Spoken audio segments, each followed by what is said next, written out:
Ethan Caldwell tore the letter in half, then stopped staring at the two ragged pieces in his fists like they might bite him. 3 years he'd kept the world off his land.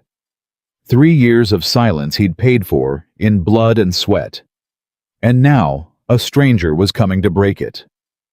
"A woman," he said to the empty kitchen. "They sent me a woman." The dust cloud was already rising on the road out past the gate. Too fast. Coming straight for him, and there wasn't a thing on God's earth he could do to stop it. Before we go on, if stories about broken men and the women who mend them move something in you, subscribe and stay with me to the very end. And tell me in the comments what city you're watching from, so I can see just how far this story travels. The stagecoach came down the ranch road like it was running from something. Ethan heard it before he saw it. The crack of a whip, the rattle of wheels hitting every rut in the summer-baked earth, the driver hollering at the horses to slow, and the horses not caring. He stepped out onto the porch with the torn letter still crushed in his hand, and he watched the whole thing come apart in front of him. The stage didn't slow. It skidded. The lead horse reared. The driver hauled back on the reins, and the coach lurched sideways in a cloud of dust so thick Ethan lost sight of it for a full second.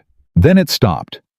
And in the quiet after, before the dust had even settled, he heard a sound he had not heard on his ranch in 3 years, a baby crying. He went still. The driver climbed down, mopping his face with a filthy sleeve. "Mr. Caldwell." Ethan didn't answer.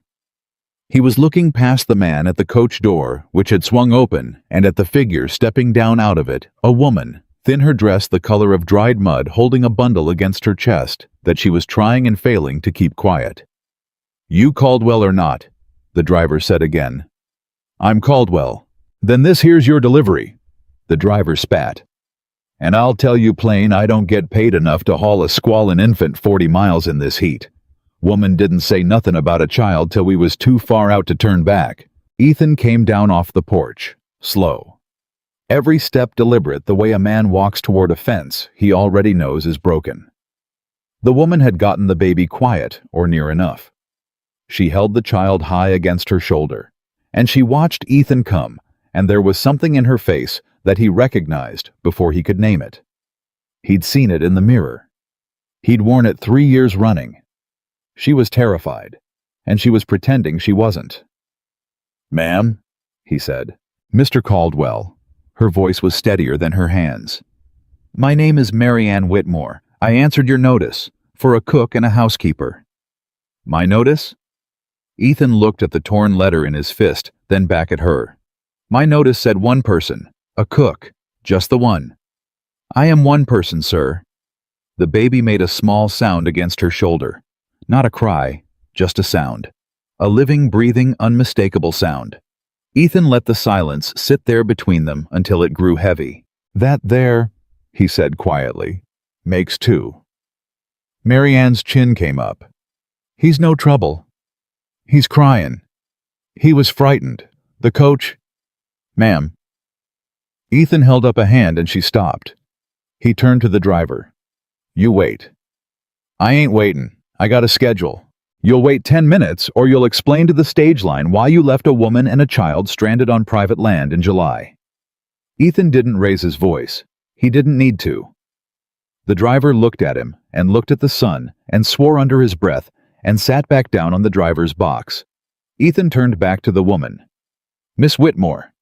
"Mrs.?" "Mrs. Whitmore." He said it carefully. "Where's the child's father?" For the first time, her steadiness cracked just a hair, just at the edges. "Dead. Near a year now." "I'm sorry to hear it." "You don't need to be sorry. I need the work." Ethan looked at her a long moment. Then he looked at the child. The baby had turned its face toward him now, red and damp and screwed up against the light, one tiny fist pressed to its mouth. A boy, he guessed. Something about the size of him, the shape of that scowl. He looked away. "I put out that notice for a reason, ma'am," he said. "I run a working ranch. Cattle horses, 7 hands who eat like they've never seen food.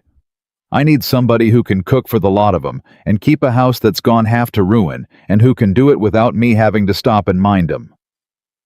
What I did not need," He nodded at the bundle. Was a nursery.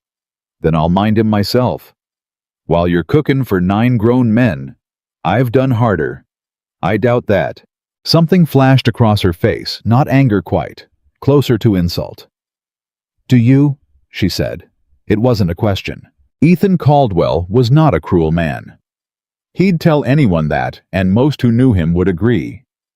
But he had built a wall around himself so high and so tight that a woman and a child arriving on his doorstep felt less like a mercy than a breach. He wanted them gone. He wanted the quiet back.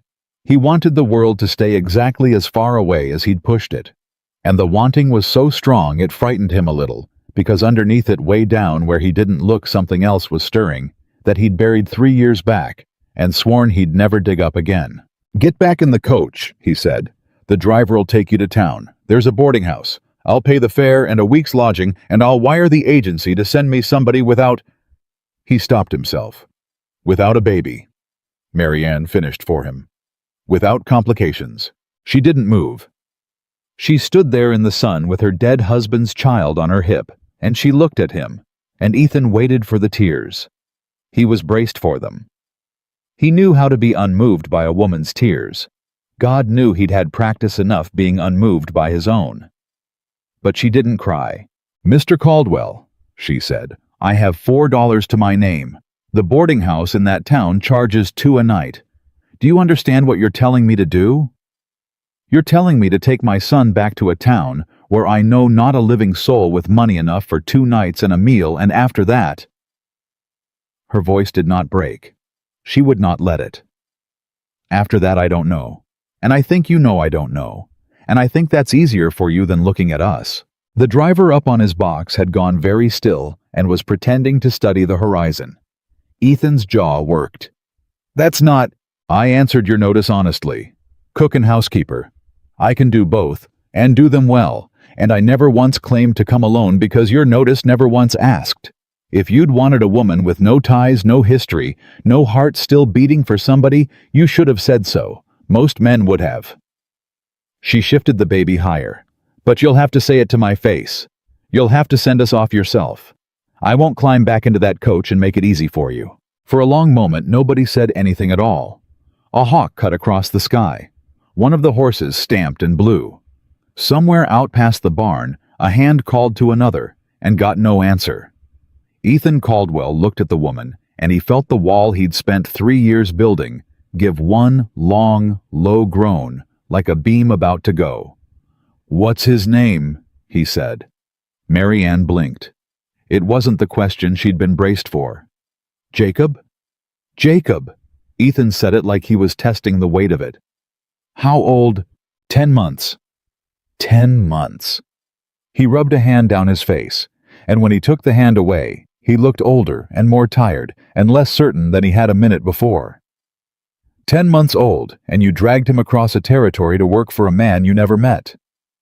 I dragged him across a territory, Mary Ann said, because I had nowhere else to drag him. And there it was. Ethan had heard 100 hard-luck stories in his life, and turned most of them away because a working ranch could not run on charity, and a man who'd lost everything learned quick to stop his ears against other people's losing. But there was something about the flat, plain way she said it. No wailing, no wringing of hands, just the naked arithmetic of a woman with a baby, and $4, and nowhere to go, that got past all of it. Got clean past the wall, and into the room behind it he never let anybody into. He thought of another woman, another summer, a different kitchen before it went empty. He shoved the memory down hard. Driver, Ethan said, without looking away from Mary Ann. Bring her trunk down.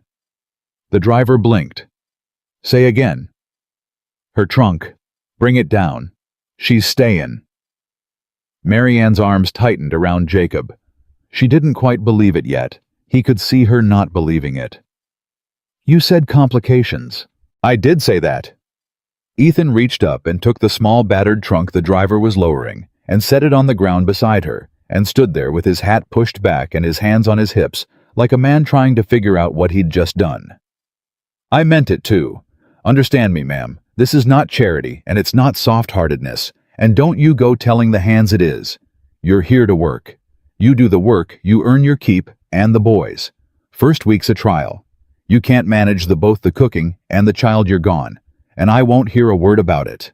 Are we clear? We're clear. 7 days. 7 days? She agreed. And the boy stays out from underfoot. He's 10 months old, Mr. Caldwell. He can't walk. There's nothing to get underfoot with. Ethan almost smiled, caught it before it happened. Then we'll get along fine.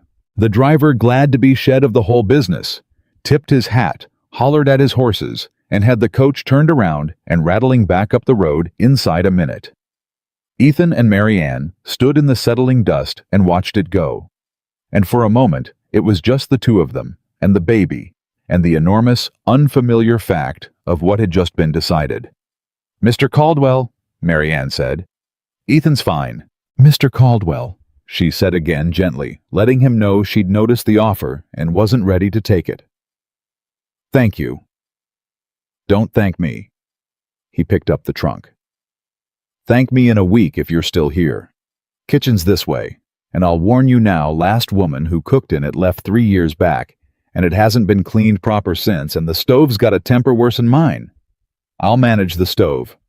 Everybody says that. He led her toward the house, and she followed, and the baby made his small living sounds against her shoulder the whole way. Ethan didn't look at the child again. He was careful about that.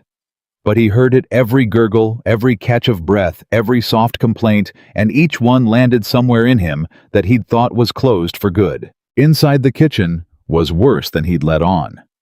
Mary Ann stood in the doorway and took it in the cold ash heaped in the stove, the dust thick on every surface, the crates and clutter shoved into corners by men who'd been fending for themselves and doing it badly. And Ethan waited for her face to fall. It didn't. Well, she said, there's water, and there's a stove, and there's 4 walls. I've started with less. Have you now? I have. She looked around for somewhere to set the baby, found nothing, and after a beat unwound the shawl from around her shoulder and made a kind of nest of it in the seat of the one clean chair and settled Jacob into it. The baby fussed, then didn't. She rolled up her sleeves. I'll need supplies. Flour, salt, coffee, whatever meat you've got. And a scrub brush if such a thing exists in this house.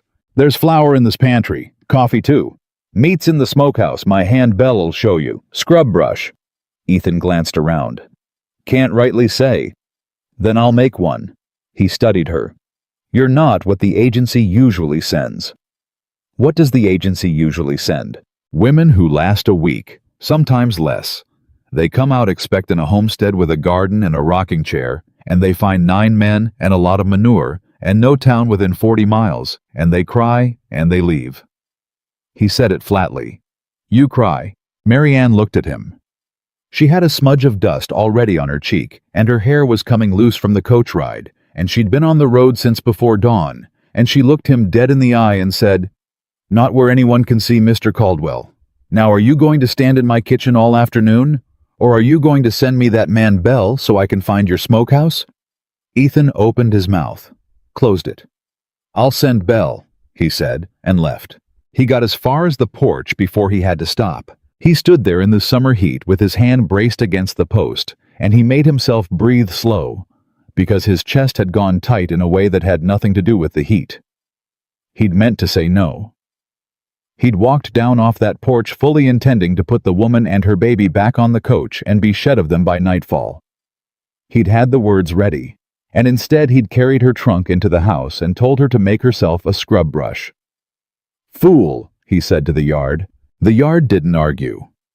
Out by the corral, Bell, a lean, gray-weathered man who'd been with the ranch longer than Ethan had owned it, straightened up from the fence he was mending and squinted toward the house. That the new cook? He called. That's her. Heard a baby. You did. Bell said nothing for a moment. He was a man who could say nothing louder than most men could shout. Huh, he said finally. Go show her the smokehouse, and Bell. Ethan came off the porch. The men keep a civil tongue around her, all of them. She's here to work same as them. Anybody makes her feel less than that, they answer to me. Understood? I'll pass it along. Belle started toward the house, then paused. Ethan? What? The old man looked at him, and there was something almost like hope trying to get past his weathered face, and something like caution holding it back. Been a long time since there was a young'un on this place. It's a week, Belle, trial. Don't go getting notions. Wouldn't dream of it, Belle said, and went, and Ethan stood alone in the yard, knowing full well the old man was already dreaming of exactly that, and half hating him for it, and half God help him hoping he was right. He didn't get 20 feet before Tucker found him. Tucker was the youngest of the hands and the loudest, and he came around the barn wiping his hands on a rag with his hat, shoved back and trouble already sitting on his mouth. Belle says there's a baby. Belle talks too much. Is there or ain't there? Ethan stopped. There is, on a cattle ranch. Tucker laughed short and mean. You gone soft, boss. We got trouble coming over that north water, and you're bringing in a widow and a squalor. Watch your mouth. I'm just saying what the others are thinking, and ain't got the sand to say. A woman I could see. A woman cooks, that's fine. That's better'n fine. We've been eating like hogs for 3 years. But a baby's gonna cry all night and cost all day. And the first time that woman's got to choose between her boy and our supper, we both know which way she jumps. Tucker jerked his chin toward the house. She stays. The boy goes to town. That's the sensible. Ethan closed the distance between them in 3 steps, and Tucker's mouth shut like a trap. You've been here 2 years, Ethan said low. You know what happened on this place 3 summers back? Tucker went pale. Everybody knows, boss. I didn't mean, then you know what I buried under that cottonwood. Ethan's voice never rose, and that was the frightening part of it. So you'll understand me clear when I tell you that as long as that baby's on my land, he's under my roof and under my protection, same as any man drawing wages here. You got a quarrel with a 10-month-old child, Tucker, you bring it to me, not to her, not ever to her. You hear me? The young hand swallowed. I hear you. Say it back. The boy's under your protection. I hear you, boss. Good. Ethan stepped back.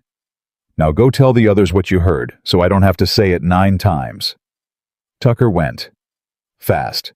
And Belle, who had been standing in the smokehouse door, listening to the whole of it, came out slow with a slab of salt pork under his arm and a look on his face Ethan didn't care for at all. Don't, Ethan warned him. Didn't say a word. You were about to. Belle started toward the house, then paused, and this time he did say it. You called him a child under your protection. Not a complication, not a problem. A child. The old man let that sit. 3 years I watched you not say a word came close to it. It's a figure of speech. Sure it is. Belle tipped his hat and ambled off toward the house with the meat, and Ethan stood there in the yard for the 2nd time that day, feeling like the ground had shifted under him without so much as a warning. Inside, through the open window, he could hear her already. Talking low to the baby as she worked, the scrape of ash being shoveled, the clank of a pot, the small, ordinary music of a kitchen coming back to life after 3 years of silence, and it went through Ethan Caldwell like a blade, because the last time he'd heard those sounds, the woman making them had been his wife, and she had been 8 months carrying their first child, and by the end of that same summer, he'd buried them both in the same grave under the cottonwood past the barn. He hadn't let a woman set foot in that kitchen since. Hadn't been able to. He'd eaten cold biscuits and burnt beans for 3 years rather than hear those sounds again. And now, here they were, in his house. Because he hadn't been able to say the one word he'd walked down there to say. Ethan pulled his hat low and walked out toward the far pasture where the cattle were, where there was work enough to keep a man from thinking. But the sounds followed him, the clank of the pot, the low murmur of her voice, and underneath it all, faint and terrible and impossibly sweet, the small living sound of a child breathing in a house that had held nothing but the dead for 3 long years. He worked until dark. When he came in, there was a lamp lit in the kitchen window, the first lamp lit in that window in 3 years, and the smell of real food on the air, bread and salt pork and coffee, and Ethan stopped at the edge of the yard and stood there in the dark a long while before he could make himself go inside. Mary Ann had set a plate for him at the head of the long table. The baby was asleep in the shawl nest in the corner. The hands had already eaten, he could tell by the state of the pots, and gone off to the bunkhouse, and by the look on their faces when he passed a couple of them in the yard, they'd eaten better than they had in years. They liked it. Mary Ann said, not turning from the stove, "You're men. Nobody said so, but I've cooked for enough hard men to know." The one called Bell went back for thirds and pretended he didn't. Ethan sat down heavy at the table. He looked at the plate. He looked at the sleeping child in the corner. He looked at the woman standing at his stove in the lamplight, and for one dizzying second, the years fell away, and it was another woman standing there, and his chest did the tight thing again, worse this time. "Mrs. Whitmore?" "Mr. Caldwell."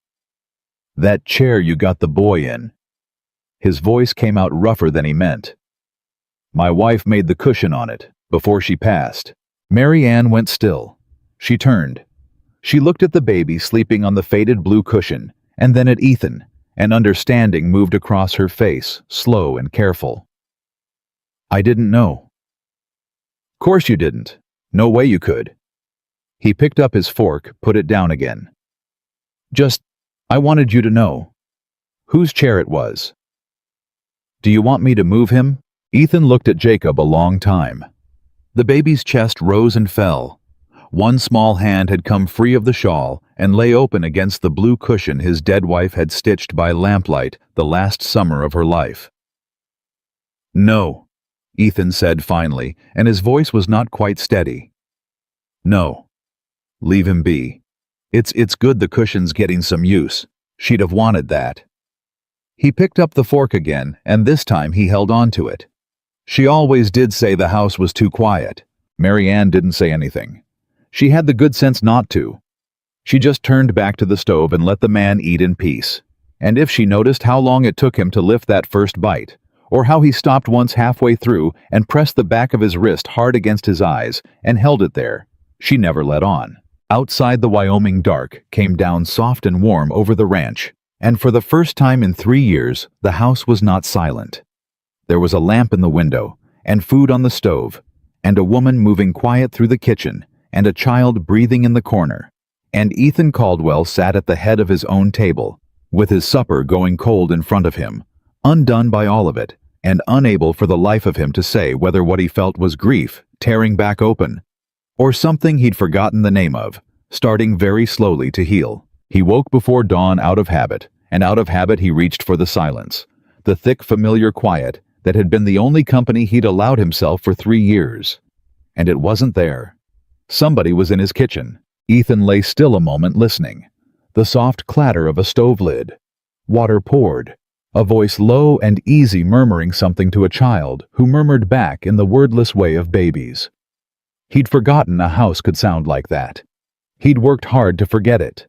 And now some woman he'd known for less than a day had gone and put the sound back uninvited before the sun was even up. He dressed in the dark and came out to find Mary Ann Whitmore already elbow-deep in bread dough.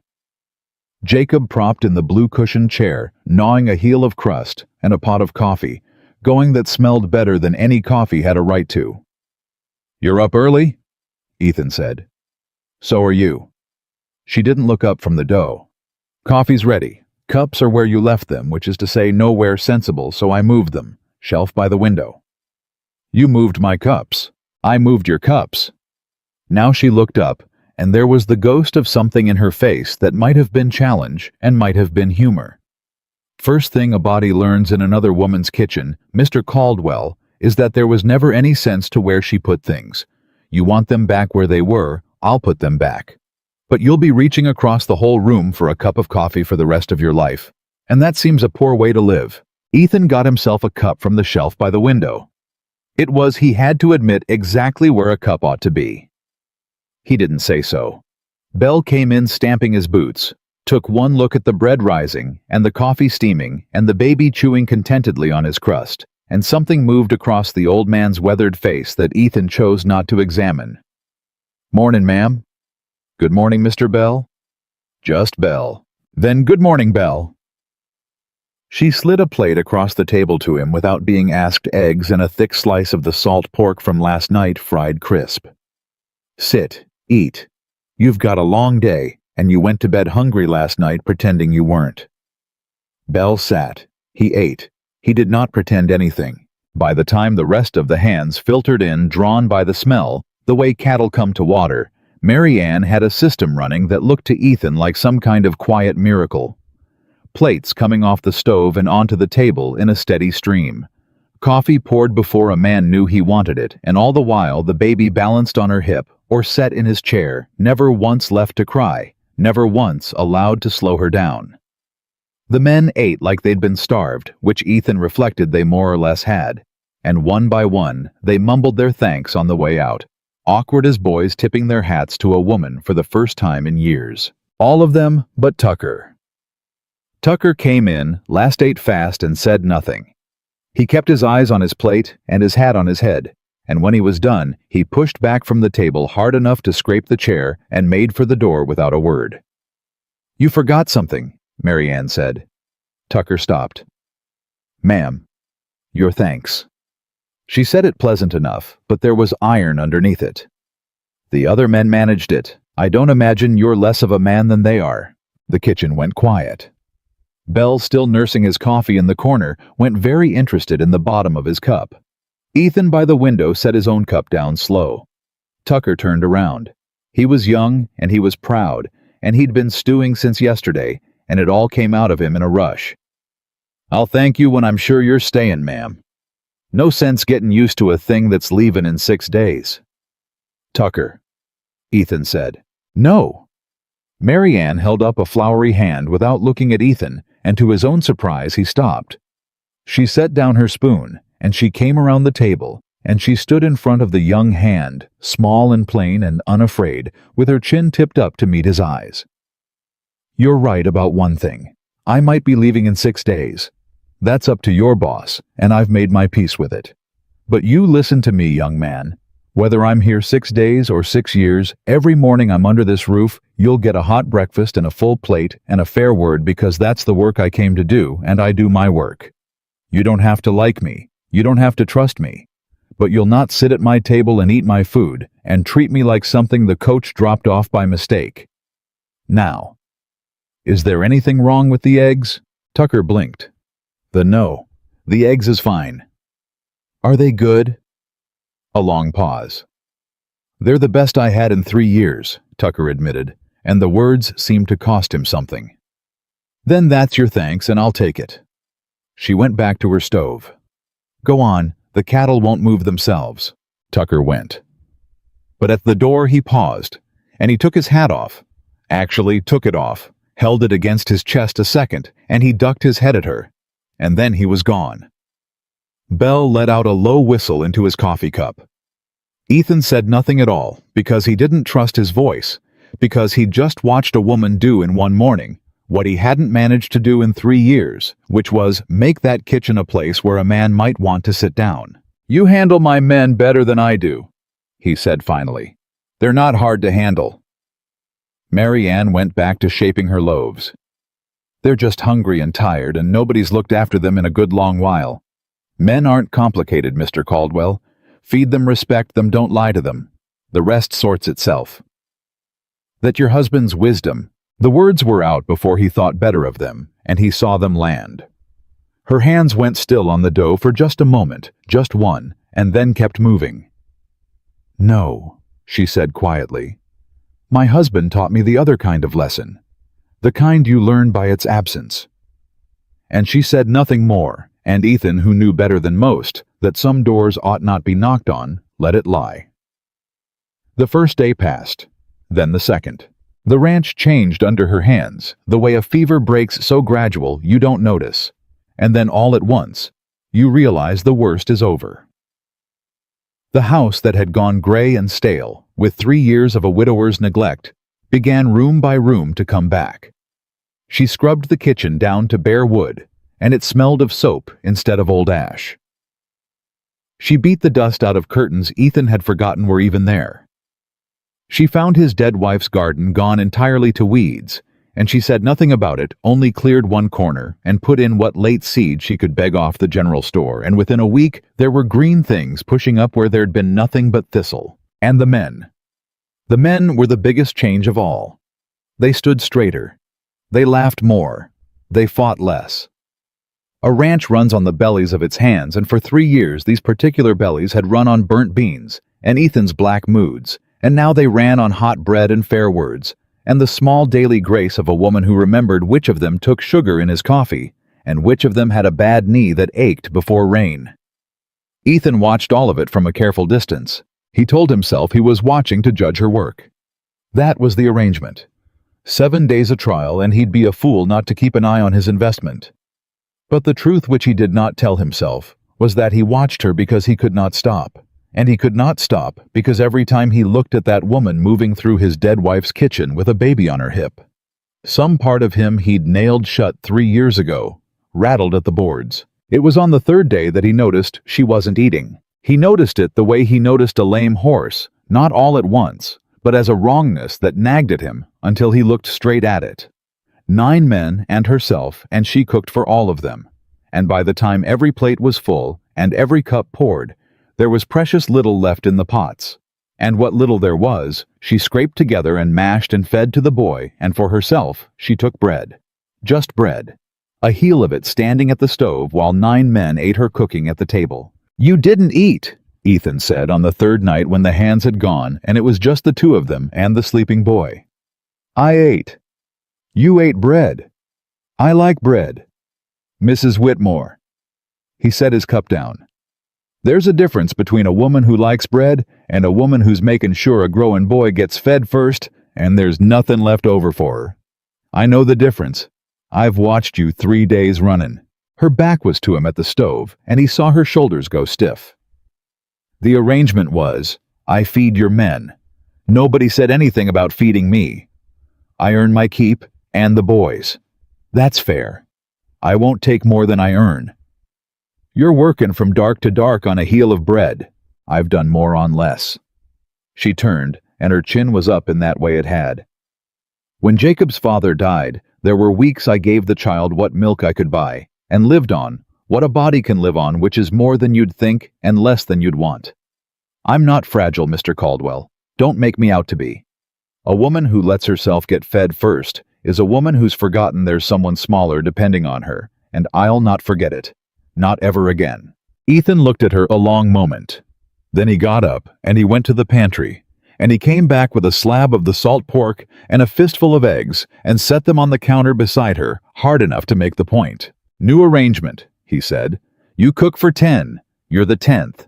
You sit at that table with the rest of us, and you eat a full plate every night, and if I catch you standing at that stove eating bread while my men eat your cooking one more time, I'll take it as you breaking our deal, and you know what I said about breaking the deal. You'd send me off for eating too little." There was almost a laugh in it. "I'd send you off for lying to me about it." But there was no anger in his voice, and they both heard that too. "That boy needs his mother strong, and these men—" He stopped and started again gruffer. "These men do better with you than without you. I do better. There, I said it. Now eat, woman, and quit arguing. I've got a headache and it's got your name on it." Mary Ann looked at the pork and the eggs on the counter, and then at the hard man scowling at her like feeding her was a chore he resented, and she understood exactly how much it wasn't, and she had to turn back to the stove quick so he wouldn't see her face. "Fine," she said to the wall. 10. 10. Ethan agreed and went to bed, feeling for reasons he declined to examine better than he had in 3 years. He kept his distance from the boy most of all. That took work. Jacob Whitmore had decided in the way of babies that Ethan Caldwell was the most fascinating object on the ranch. Every time Ethan came near, the boy's whole face lit up, and his fat arms went out, and he made the eager, demanding sounds of a child who wants to be picked up. And every time Ethan found some reason to be elsewhere, a fence to check, a horse to see to, anything. "He likes you," Mary Ann observed on the 4th evening, watching Ethan all but flee the kitchen when Jacob reached for him. "He likes everybody. He's a baby. He doesn't reach for Tucker. Tucker's got a mean face." Tucker's got a kind face under a scared one, and the baby knows it, same as he knows about you." She was feeding Jacob his supper, a spoon of mashed something the boy was more interested in wearing than eating. "You could hold him, you know. He won't break." "I've got work. It's near dark. Ranch work don't keep a clock." And Ethan took his hat and went out into the warm summer night and stood by the corral fence, longer than any fence needed standing by, because he did not trust himself to hold that child. Because he knew the way a man knows the weather in his bad shoulder, that if he ever once picked up Jacob Whitmore, he would not be able to set him down again. And then he would be lost. And he had spent 3 years making sure he never had that much to lose again. That was the 4th night. On the 5th night the fever came. Ethan woke to the sound of it, not crying, not the healthy full-lunged squall of a baby who wants feeding, but a thin hitching wrong sound that brought him up out of sleep and onto his feet before he decided to move. He came out into the front room, and there was lamplight under the door of the little side room he'd cleared for Mary Ann and the boy, and through it he could hear her voice, low and steady and frightened, in a way she'd never once let him see. "There now. There now, my love. Mama's here. Mama's here." He knocked. "Mrs. Whitmore." The door opened. She had Jacob against her shoulder, and the boy was flushed, dark red and limp, in a way that no baby ought to be limp. His breath coming in those small wrong hitches, and Mary Ann's face when she looked up at Ethan was stripped of every bit of the iron she wore all day. "He's burning," she said. "He was fine at supper.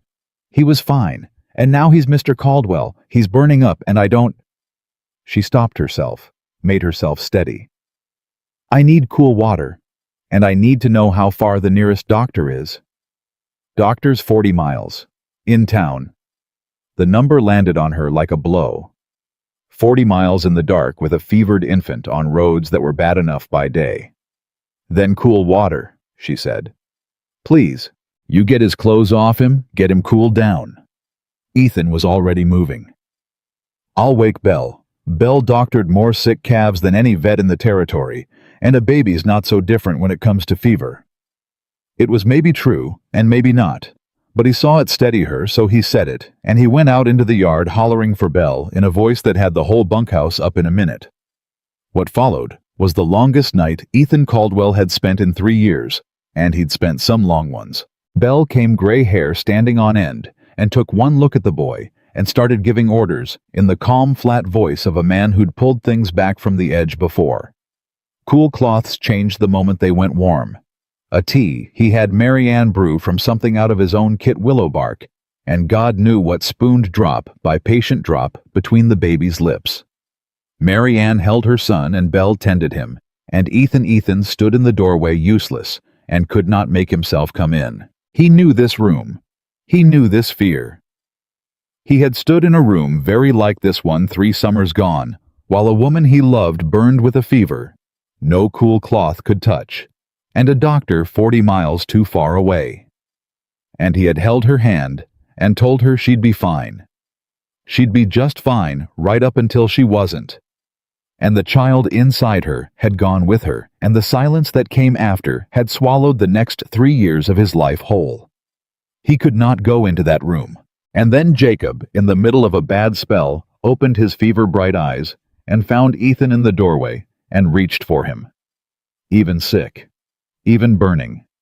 The boy saw the man he liked best in the doorway and put out one small trembling hand toward him and made a sound that was half cry and half plea, and something in Ethan Caldwell that had been nailed shut for 3 years tore clean off its hinges. He crossed the room. He didn't decide to. His feet just carried him, and then he was on his knees by the bed, and Mary Ann was easing the boy into his arms, almost before he'd thought to hold them out.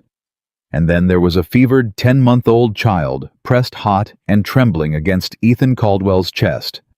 One damp fist knotted in his shirt, and Ethan was holding him the way he'd once dreamed of holding a child that never got the chance to be born. "There," he heard himself say. Rough. Broken. "There now, little man. I got you. I got you. You just breathe. You just keep breathing, and I'll do the worrying for the both of us." Jacob quieted against him. Not all at once, but the frantic edge went out of him, and his breathing, though still too fast, lost some of that terrible hitch, and he burrowed his hot face into Ethan's chest and gripped his shirt and stopped fighting. Belle and Mary Ann exchanged a look over the two of them that Ethan didn't see, and neither one said a word. The fever broke near dawn. Ethan didn't move the whole night. He sat on the floor with his back against the bed and the boy against his chest. And every hour, Mary Ann changed the cloths, and Belle checked the boy's color, and somewhere in the deepest part of the dark, when the fever was at its worst, and Ethan was more frightened than he'd let himself be in years, he found he was talking to the child. Low, just for the two of them. "You don't get to go," he told the sleeping, burning boy. "You hear me? I did that once. I sat in a room like this, and I watched somebody go, and I have been no kind of man since. So you don't get to. You fight this. You fight it and you stay, and I swear to you, I swear it, you'll never want for a thing as long as I'm above ground.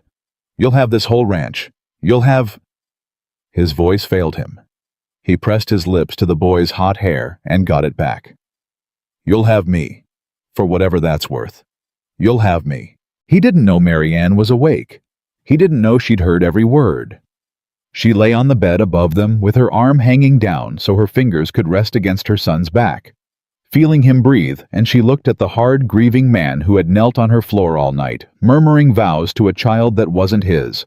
And something happened in her that she was not at all ready for, and could not afford, and could not stop. Toward dawn, the boy's skin cooled, his breathing eased. He slept real sleep, the deep, boneless sleep of a baby, past the worst of it, and Belle felt his forehead, and sat back on his heels and let out a breath. "He'll do," Belle said. "Fever's broke. He'll be weak and cranky a day or two, and he'll want feedin' up, but he'll do." He got up with a groan, his old knees popping. "Seen it 100 times in calves. They scare you to death, and then they're up butting the fence like nothing happened." "Thank you, Belle," Mary Ann whispered. "I'll never be able to—" "Don't." Belle waved her off gruff. "Man does what's needed. Go get some sleep, the both of you." He looked down at Ethan still sitting on the floor with the sleeping boy against his chest, plainly unwilling to move. "Or don't," he added quieter, and went out and shut the door soft behind him. The room went still. Mary Ann leaned down off the bed. "You can put him in the crib now. He's sleeping." "I know. You don't have to hold him all night." "I know that too." But he didn't move. And after a moment, Mary Ann understood the way she understood most things about this man, before he understood them himself, that it wasn't the boy he couldn't let go of. It was the letting go. He'd let go once, and it had cost him everything. And now here he was on the floor at dawn, with a warm live child breathing against him, and he could not for the life of him make his arms open. "Mr. Caldwell," she said gently. "Ethan." He looked up. It was the first time she'd used his name, and it landed somewhere it had no business landing. "He's not going anywhere," she said. "He's staying right here. You saved his life tonight, you and Belle. He's staying. But you have to sleep, and so do I, and he sleeps better in his own bed, I promise you. I promise he'll still be here in the morning." Slowly, like a man setting down something he'd carried too long to trust his own hands with it, Ethan rose and eased the sleeping boy into the crib. Jacob stirred, sighed, and settled one fist by his cheek. And Ethan stood over the crib a long moment, looking down at him, and then he straightened. And he was Ethan Caldwell again, closed and hard and careful, except that something in his face had cracked in the night and hadn't quite sealed back over. "That's twice now," he said quietly. "Twice what? Twice you've made me do a thing I swore I'd never do again." He looked at her. "Day you came, I swore I'd send you off. I didn't. Tonight I swore I'd never hold another child. I did." His jaw worked. "You're a dangerous woman, Mrs. Whitmore." "I'm a tired woman, Mr. Caldwell." But she almost smiled when she said it. "Go to bed, please, before the sun's up, and the men want feeding, and neither of us is fit for anything." He went. But at the door he stopped. "The trial," he said without turning around. "The 7 days. Forget it." She went still. "Forget it. You stay as long as you want to stay.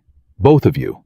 And he was gone before she could answer, out into the graying dawn. leaving Mary Ann standing alone in a room that smelled of fever and willow tea, watching her son sleep and pressing the back of her hand hard against her mouth so the man wouldn't hear her cry through the thin wall, because she'd told him true the first day. She never cried where anyone could see. The days after the fever were different, and everyone on the ranch felt it, though nobody spoke of it. Ethan stopped fleeing the kitchen. He still didn't say much. He was not a man remade overnight, and the wall came down brick by brick, or not at all. But he stopped finding urgent reasons to be elsewhere when Jacob reached for him. He'd pick the boy up now, awkward as a bear handling an egg, and hold him while Mary Ann worked, and Jacob would grab fistfuls of his shirt and his beard and his nose, and Ethan would submit to all of it with the grave patience of a man doing penance. "You're spoiling him," Mary Ann told him one evening, watching Ethan let the boy gum his knuckle raw. "Somebody ought to. His father never held him, not once." She said it flat, testing something. "Wasn't the sort. Couldn't be bothered."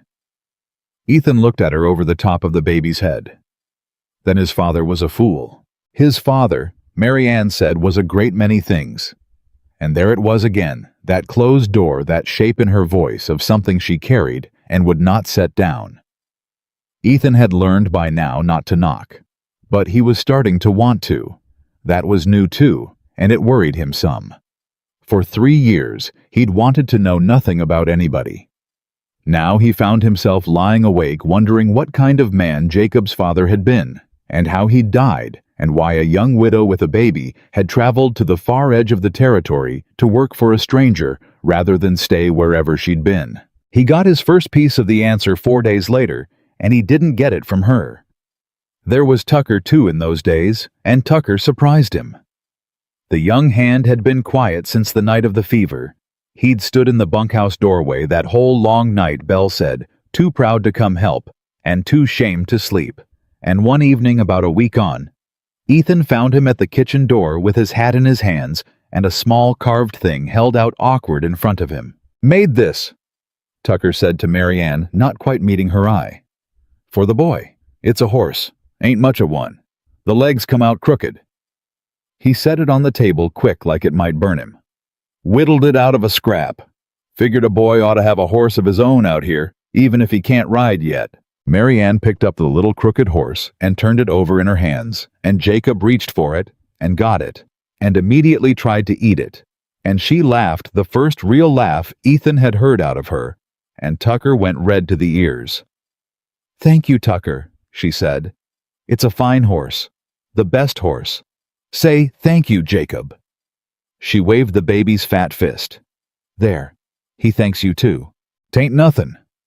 Tucker jammed his hat back on and fled, and at the door he passed Ethan, and the boy who'd said a baby had no place on a cattle ranch ducked his head and muttered, "Boss," and was gone into the dark.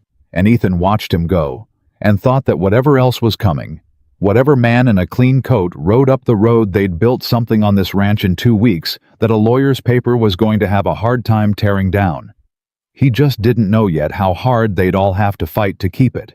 There was the trip to town too in those days, and the trip to town told him something else. They were low on flour and coffee, and a dozen things besides 9 men and a nursing woman went through supplies faster than one bitter widower ever had. And on the 7th morning after the fever, Ethan sent Belle to town with the wagon and a list, and Mary Ann asked careful if she and the boy might ride along. She needed thread, she said, and some things for Jacob that a general store 40 miles off might not stock, but was worth the asking. Ethan said yes before he'd thought about whether he wanted her 40 miles gone for a day, and then spent the whole day finding out he didn't much care for it, which annoyed him considerably. Belle told him the rest that night out by the corral, out of the woman's hearing. "Town wasn't kind to her," the old man said. Ethan turned. "How's that? Folks talk." Belle worked a splinter out of his palm, not looking up. "Word's got around already. Widow come out to the Caldwell place with a baby and no husband. You know how they are in town, church folk. They looked at her like—" He stopped and his jaw tightened. "Like she was something the wind blew in. Wouldn't stand near her at the store. One of the Dunmore women pulled her girl back by the arm when Mrs. Whitmore walked past like the widow'd give the child a fever just by breathing on her. And that Miller woman that runs the dry goods, she made her wait. Served everybody come in, after her first made her stand there with the baby on her hip near an hour, then charged her double on the thread, and dared her to say a word. Ethan's hands had gone still on the fence rail. And what did Mrs. Whitmore say? Not a word. That's the thing of it.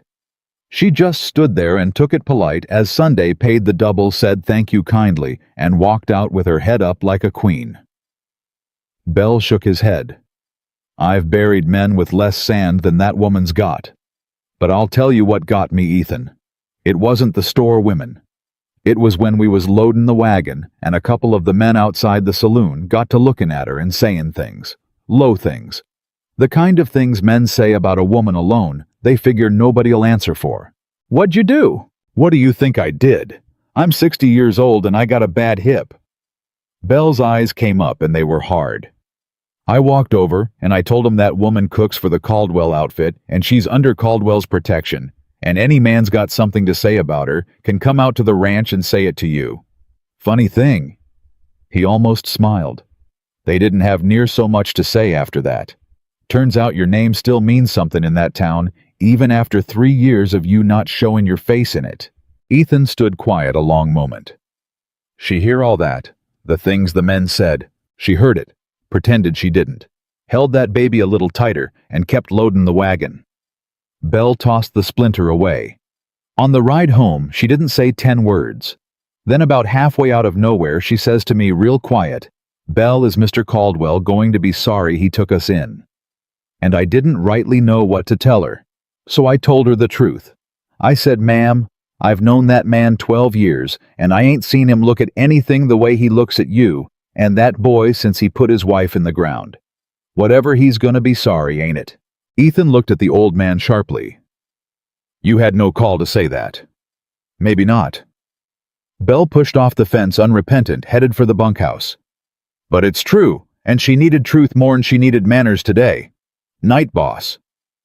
And he was gone before Ethan could think of a single thing to say back, which was just as well, because there wasn't one.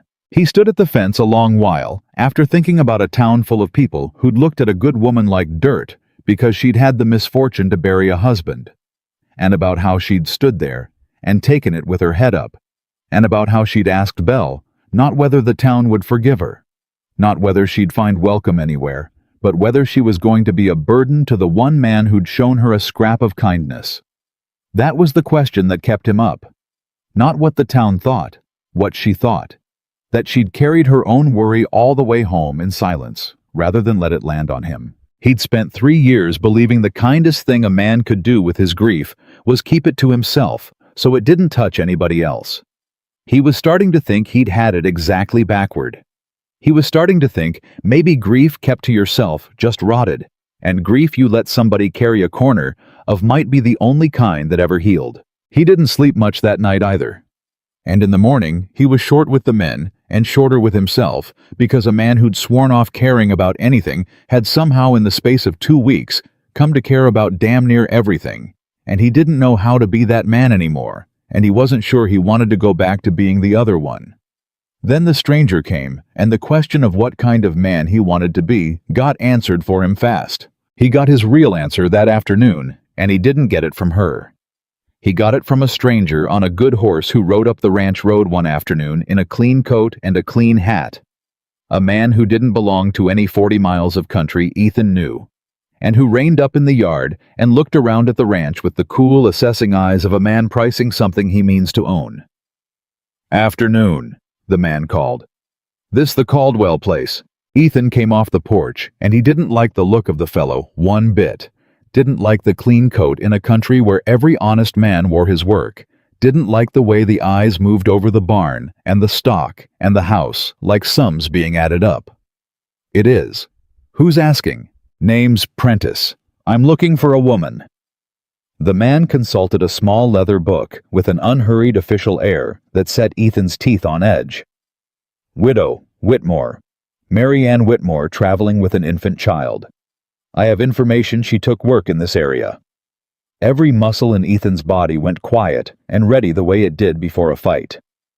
And if she did, then I'd need to speak with her, on a legal matter. Prentice smiled, and it was a lawyer's smile, all teeth and no warmth. I represent certain financial interests, to whom the late Mr. Whitmore was, at the time of his death, considerably indebted. And under the law, sir, a man's debts don't die with him. They pass to his estate. The smile widened. And to his widow. Behind Ethan, the screen door creaked. He didn't have to turn to know she was standing there. He could feel it the way the whole ranch seemed to hold its breath. And when he did turn, Mary Ann Whitmore was standing in the doorway with Jacob on her hip, and every drop of color gone out of her face, staring at the man in the clean coat, like she was looking at a ghost she'd crossed a whole territory to escape. "How did you find me?" she said. It wasn't a question. It was despair worn down flat. "Mrs. Whitmore." Prentice touched his hat, mocking polite. "You're not an easy woman to find. But we're a patient outfit, and my employer, Mr. Hale, is a very thorough man." The name landed in the yard like a struck match. Ethan watched Mary Ann's arms tighten around her son. He watched her go from frightened to something harder and more hunted, a woman bracing for a blow she'd known all along was coming. And he understood all at once that whatever she'd been running from hadn't been left behind at all. It had followed her 40 miles to his door, riding a good horse, wearing a clean coat, carrying a little leather book full of numbers that could take everything a person had. "You're on my land," Ethan said low. Prentice glanced at him unbothered. "I'm aware whose land I'm on, Mr. Caldwell, for now." He tucked the little book away. "I've delivered my message. Mr. Hale will want to discuss the matter of the Whitmore debt in full at his convenience. He's a reasonable man. There are always arrangements to be made for a woman in a difficult position." His eyes flicked over Mary Ann, over the baby, over the whole ranch, and the meaning under the words was ugly and plain. "Do give it some thought, ma'am. A widow alone can't fight what she can't pay. Good day to you both." "Hold on," Ethan said. Prentice paused, one rein already gathered. "This debt." Ethan came a step closer, easy hands loose. "You got paper on it, a note signed by the dead man. Something a court'd look at. We have documentation, Mr. Caldwell. Mr. Hale is nothing if not thorough with his documentation." That cold smile again. "Notes, ledgers, a signed acknowledgement of the sum owed. Interest accrued, compounded quarterly, all of it recorded proper and legal. When we bring it before a judge, and we will if it comes to that, it'll be as clean and airtight a case as ever a man saw. That's how Mr. Hale operates. He doesn't need to lift a hand against anybody. The law does his lifting for him." Prentice looked down at Mary Ann with something almost like pity, which was worse than contempt. "That's what she can't seem to make you people understand. There's no fighting it. There's only settling it. And a woman with nothing to settle it with settles it other ways, or she loses everything. Those are the terms. They've always been the terms. Sounds to me," Ethan said slowly, "like a man who steals with a pen instead of a gun." Prentice's smile flickered just slightly.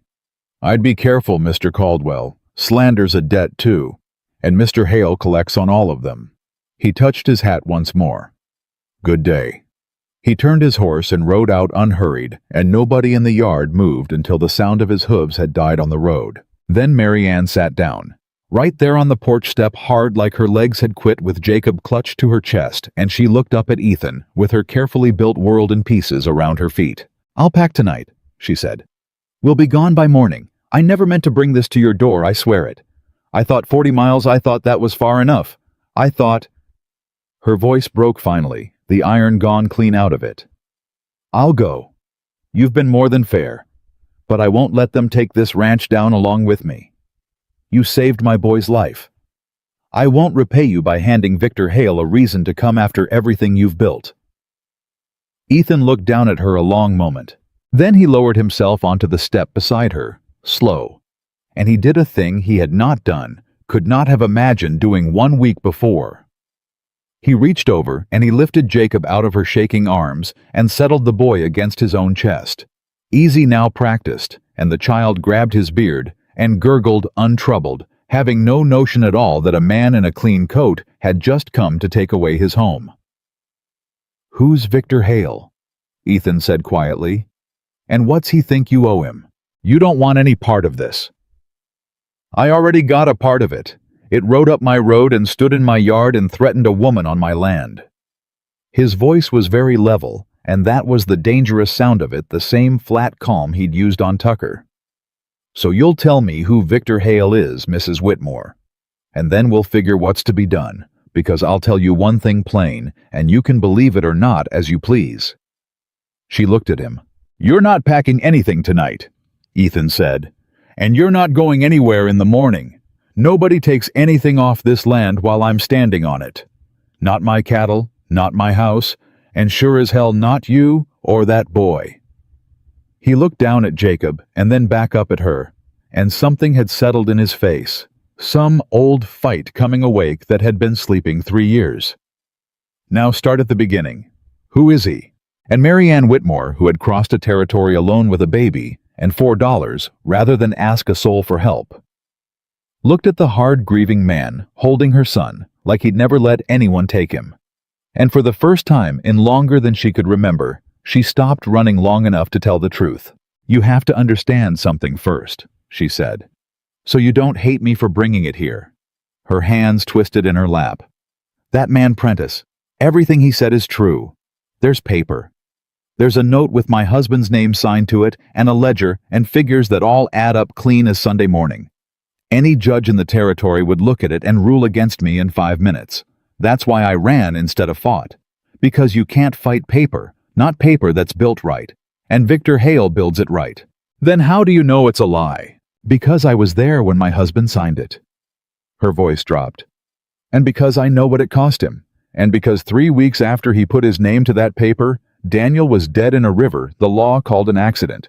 And Victor Hale owned everything we had, all nice and legal with the ink barely dry." She looked up at Ethan, and there was no fear left in her face now, only a grief older and colder than his own. "You asked me who Victor Hale is, Mr. Caldwell. I'll tell you exactly who he is." Ethan waited. "Victor Hale," she said, "is the man who killed my husband and made it look like a debt." Ethan didn't say anything for a long moment. He just held the boy and looked out at the road where the man in the clean coat had gone. And when he finally spoke, his voice was so quiet, Mary Ann had to lean in to catch it. "Tell me the whole of it, from the start." So she did. She told him about Daniel, a good man, a soft man, softer than the country he'd tried to homestead. She told him how they'd come out 3 years back with everything they owned and staked a claim on 160 acres nobody wanted dry and hard, except for one thing: a spring. A good year-round spring, the only reliable water for miles, and Daniel had been proud of that spring, had said it made their land worth 10 times its size. "And Victor Hale," Ethan said.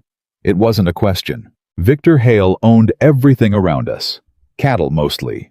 Thousands of head, and thousands of head need water, and the creeks run dry come August, and there sat our little spring right in the middle of his range on the one piece of ground he didn't own. Mary Ann's hands had gone still. "He offered to buy us out. Fair price the first time. Daniel said no. It was our home. So Hale offered again less, then less. And when Daniel kept saying no, the offers stopped and other things started." "What things?" "Our fence would come down in the night, and Hale's cattle would trample the garden. Then a rumor went round town that Daniel had cheated a man at cards, which he never did. Daniel didn't gamble. Then the bank that held our little mortgage called it all at once. No warning, and it turned out Victor Hale had bought the note. And then..." She stopped. Her jaw worked. "Then a man came out with papers. Just like today. Said Daniel owed money he never borrowed to a freight company Hale owned for supplies that were never delivered. And there was Daniel's signature on it, plain as day. Was it his signature? It was close enough that Daniel couldn't swear in court it wasn't. That's how good Hale is. He doesn't forge a thing you can prove false. He forges a thing you can't prove true." She looked down at her hands. "Daniel went to town to fight it. To find a lawyer, find a witness, find anybody. And he never came home. They found him in the river 3 days later. Sheriff said he'd been drinking and fell from his horse crossing at the ford. Daniel didn't drink, and he'd crossed that ford 100 times. Her voice went flat and terrible. But there was liquor in him when they pulled him out, so the sheriff wrote accident, and Victor Hale foreclosed on our land inside the month, all legal, all clean, and I took my baby and what I could carry, and I ran because I knew that if I stayed I'd end up in a river too, and then who'd have Jacob? The boy, hearing his name, patted Ethan's cheek. Ethan didn't feel it. And the debt he's chasing now, Ethan said, the one Prentice came about, is a lie built on the first lie. He says the sale of our land didn't cover what Daniel owed, that there's a remainder, interest on interest. She laughed, and there was no humor in it. I have nothing left for him to take, Mr. Caldwell. I have a baby and a trunk and $4, which is now $2. There's no money in me for him to squeeze. So you have to ask yourself why a rich man sent a lawyer 40 miles to chase a penniless widow. She looked up at him, and he saw she'd already worked it out. Worked it out on the long ride home from town, maybe, or lying awake nights. He's not chasing me. He never was. He's chasing where I landed. The words dropped into the quiet yard and sat there. Ethan went very still. He's after the water, he said slowly. My North Spring. Prentice looked at your barn and your stock like a man reading a price tag. You saw it. I saw it. Mary Ann's voice was steady now, steadier than his. Victor Hale has been buying up this whole territory one drought at a time, and your North Water is the biggest piece he doesn't own.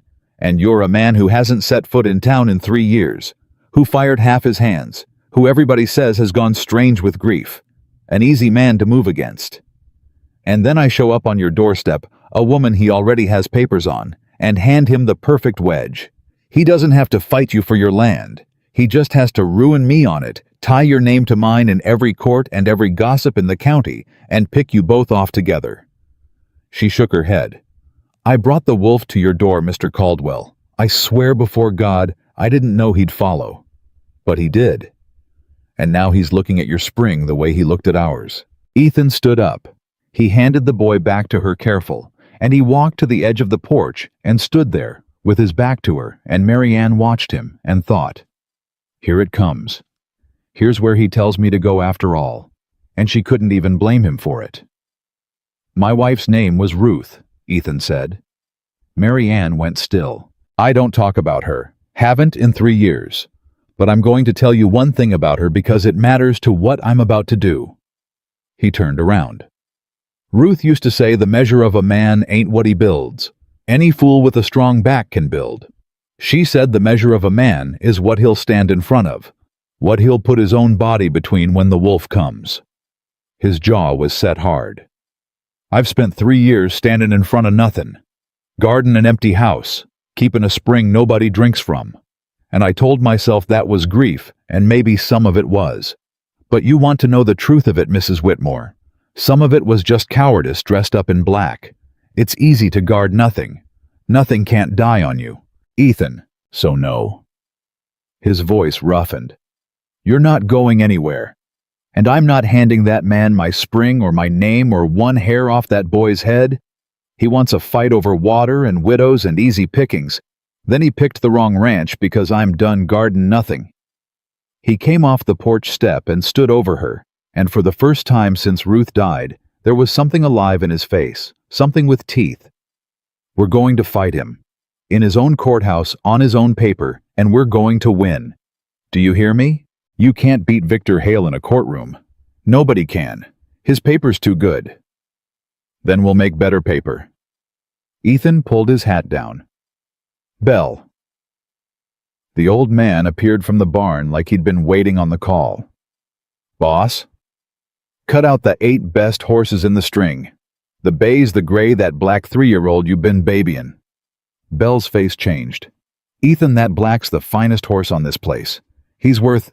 I know what he's worth. That's why we're selling him. Ethan's voice didn't waver. Sell the lot. Get top dollar. I need cash money, and I need it fast, because I'm going to town tomorrow to hire the meanest lawyer $40 can buy. Mary Ann was on her feet. I won't let you sell your horses for me. You don't get a say in it, they're my horses. But he softened it just barely. And it ain't just for you. It's for the spring and the ranch and every other poor soul Victor Hale's put in a river and called an accident. This was coming to my door with or without you, Mrs. Whitmore. You just gave me the sense to see it before it got here. He rode to town at first light. He hadn't been to town in 3 years, and it showed men stopped on the boardwalk to stare. Women whispered behind gloved hands. And Ethan Caldwell rode down the middle of the street, ignoring all of it, straight to the small office at the end of the row with the faded shingle that read, A. Ledbetter, Attorney at Law. Amos Ledbetter was old and stooped and half-blind in one eye, and he had a reputation for two things: winning cases nobody thought he could, and being too stubborn and too poor to be bought. Hale had never been able to buy him. That was the whole reason Ethan wanted him. Caldwell! Ledbetter looked up from his papers unsurprised, as if grieving widowers walked into his office every day of the week.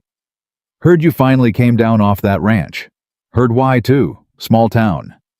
He set down his pen. You're here about the Whitmore woman and Victor Hale. You heard that already. Son, I heard it before you did. Prentice stopped in yesterday on his way out gloating. He likes to gloat, that one. Told me all about the widow and the debt and the rich ranchers gone soft over a baby. Ledbetter's good eye glinted. He wanted me to know, so I'd know not to bother taking your case, which I'll be honest made me want to take it about 10 times as bad. Ethan set a heavy purse on the desk. Coins spilled when it landed. That's for the horses I sold. It's yours if you'll fight him. Ledbetter didn't touch the money. He looked at it a long moment, then pushed it back across the desk with one crooked finger. Put your money away, Caldwell. I'll take the case. You haven't heard my terms.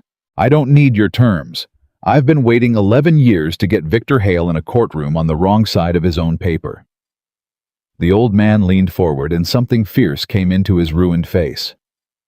You want to know why I never left this two-bit town for a real practice in Cheyenne? Because 11 years ago, Victor Hale did to a family named Osgood exactly what he did to the Whitmores. Manufactured a debt, foreclosed a homestead, and when the father went to fight it, Ledbetter's jaw tightened. House fire, whole family. Called it a lamp knocked over in the night. I was that man's lawyer. I couldn't save him. And I have sat in this office 11 years telling myself that someday Hale would get careless or greedy or reach one time too many, and I'd be here when he did. He tapped the desk. And here you are, so put your money away. I'll take my fee out of Victor Hale's hide, and I'll enjoy every dollar of it. Ethan looked at the old lawyer a long moment. You think we can win? No. Ledbetter said it flat. His paper's too good. It's always too good. That's the trap of the man. Everything he does is legal, or looks it, and the law's a poor tool for catching a man who studied exactly how to break it without breaking it. He held up a finger. But every liar leaves a seam somewhere. Every forged debt's got one real fact. It's built around because a lie's easier to sell with a truth inside it. We find that fact. We find the seam. We pull the whole thing apart. So no, I don't think we can win. But I think we can try like hell, and I think Victor Hale for once in his rotten life is going to have to sweat. He picked up his pen. Now, tell me everything the widow told you. And Caldwell, leave nothing out. The thing that saves her'll be the thing you thought didn't matter, Ethan told him. All of it. The spring, the fence, the freight debt, Daniel dead in the river, the new debt Prentice carried the timeline. Ledbetter wrote it all down, and when Ethan mentioned the freight debt, the first one, the one Daniel had died trying to fight the old man's pen, stopped. Say that again. The freight company. Supplies never delivered. That's what she said. Hale owned the freight outfit and claimed Daniel owed for a shipment that never came. When? What month? I don't... Ethan frowned. Spring, I think. She said it was spring when the papers came and Daniel was dead by early summer. Ledbetter set down his pen very slowly. Get the woman in here. Tomorrow if you can. Because if that freight debt was dated to the spring, then Victor Hale made one mistake he doesn't know about yet. The old man's ruined face split into something that wasn't quite a smile. The spring floods. 3 years running that river's been too high to freight anything across till June. If Hale claims he delivered or was owed for a shipment in spring, he claimed a wagon crossed a river that couldn't be crossed, and I can prove it couldn't. I've got the ferry records. I've got the bridge that washed out. I've got 20 men who'll swear the road was under 4 feet of water. He leaned back. It's thin. It's a thread. But it's a real one, and it's exactly the kind of small, true fact a careful liar overlooks. Get her in here, ends. Ethan rode home faster than he'd ridden in years. He found Mary Ann in the garden of all places on her knees in the dirt, with Jacob playing beside her, and he swung down off the horse and told her everything Ledbetter had said in a rush. The ferry records, the flooded ford, the thread they might pull, and he watched hope come into her face and fight against 3 years of learning better. "It won't be enough," she said. "It's never enough with him. Maybe not. But it's a start, and it's more than you had yesterday." Ethan crouched down in the dirt beside her, heedless of his good trousers. "Ledbetter wants you in his office. Tomorrow. You up to it?" "I'm up to anything that puts a scratch on Victor Hale." She said it fierce, and then her face changed, and she looked down at her dirty hands. "But I have to tell you something, and you're not going to like it." "I don't like most things. Tell me." "I've been sewing." She said it like a confession. "Nights after Jacob's down. Quilts. I brought my needles and thread up from town, that's what the thread was for. I sold 2 already quiet through the Miller's store under a false name so nobody'd know they came from the Caldwell place. And I've 3 more near done." She lifted her chin, braced for his anger. "I know you said you'd handle the lawyer, but I won't sit here empty-handed while you sell your horses to fight my war. I'll pay back every dollar those horses brought if it takes me 10 years of quilts to do it. I don't take charity, Mr. Caldwell. I never have. My mother raised me to earn my way or go without, and I'd rather go without." Ethan looked at her, kneeling in his dead wife's garden dirt on her hands, having sold her own handwork, under a false name to a store that charged her double so she wouldn't owe him anything, and something in his chest turned over hard. "You sold quilts," he said, "under a fake name, to the woman who cheated you on thread, so you wouldn't feel beholden to me." "Yes. You are," he said, "the most stubborn, prideful, aggravating woman I have ever met in my life." "I know. I wasn't finished." He reached out. He didn't quite know he was going to do it until he did. And he took her dirty hand in his rough one, right there in the garden, and he held it. Mary Ann went very still. "I was going to say, I never met anybody I admired more. In my whole life. Not one soul." His voice had gone rough. "So you keep your quilts. You keep your pride. You earn your way if that's what lets you sleep. But you get one thing straight, Mary Ann Whitmore. What I'm doing, I'm not doing it as charity, and you don't owe me a dollar for it.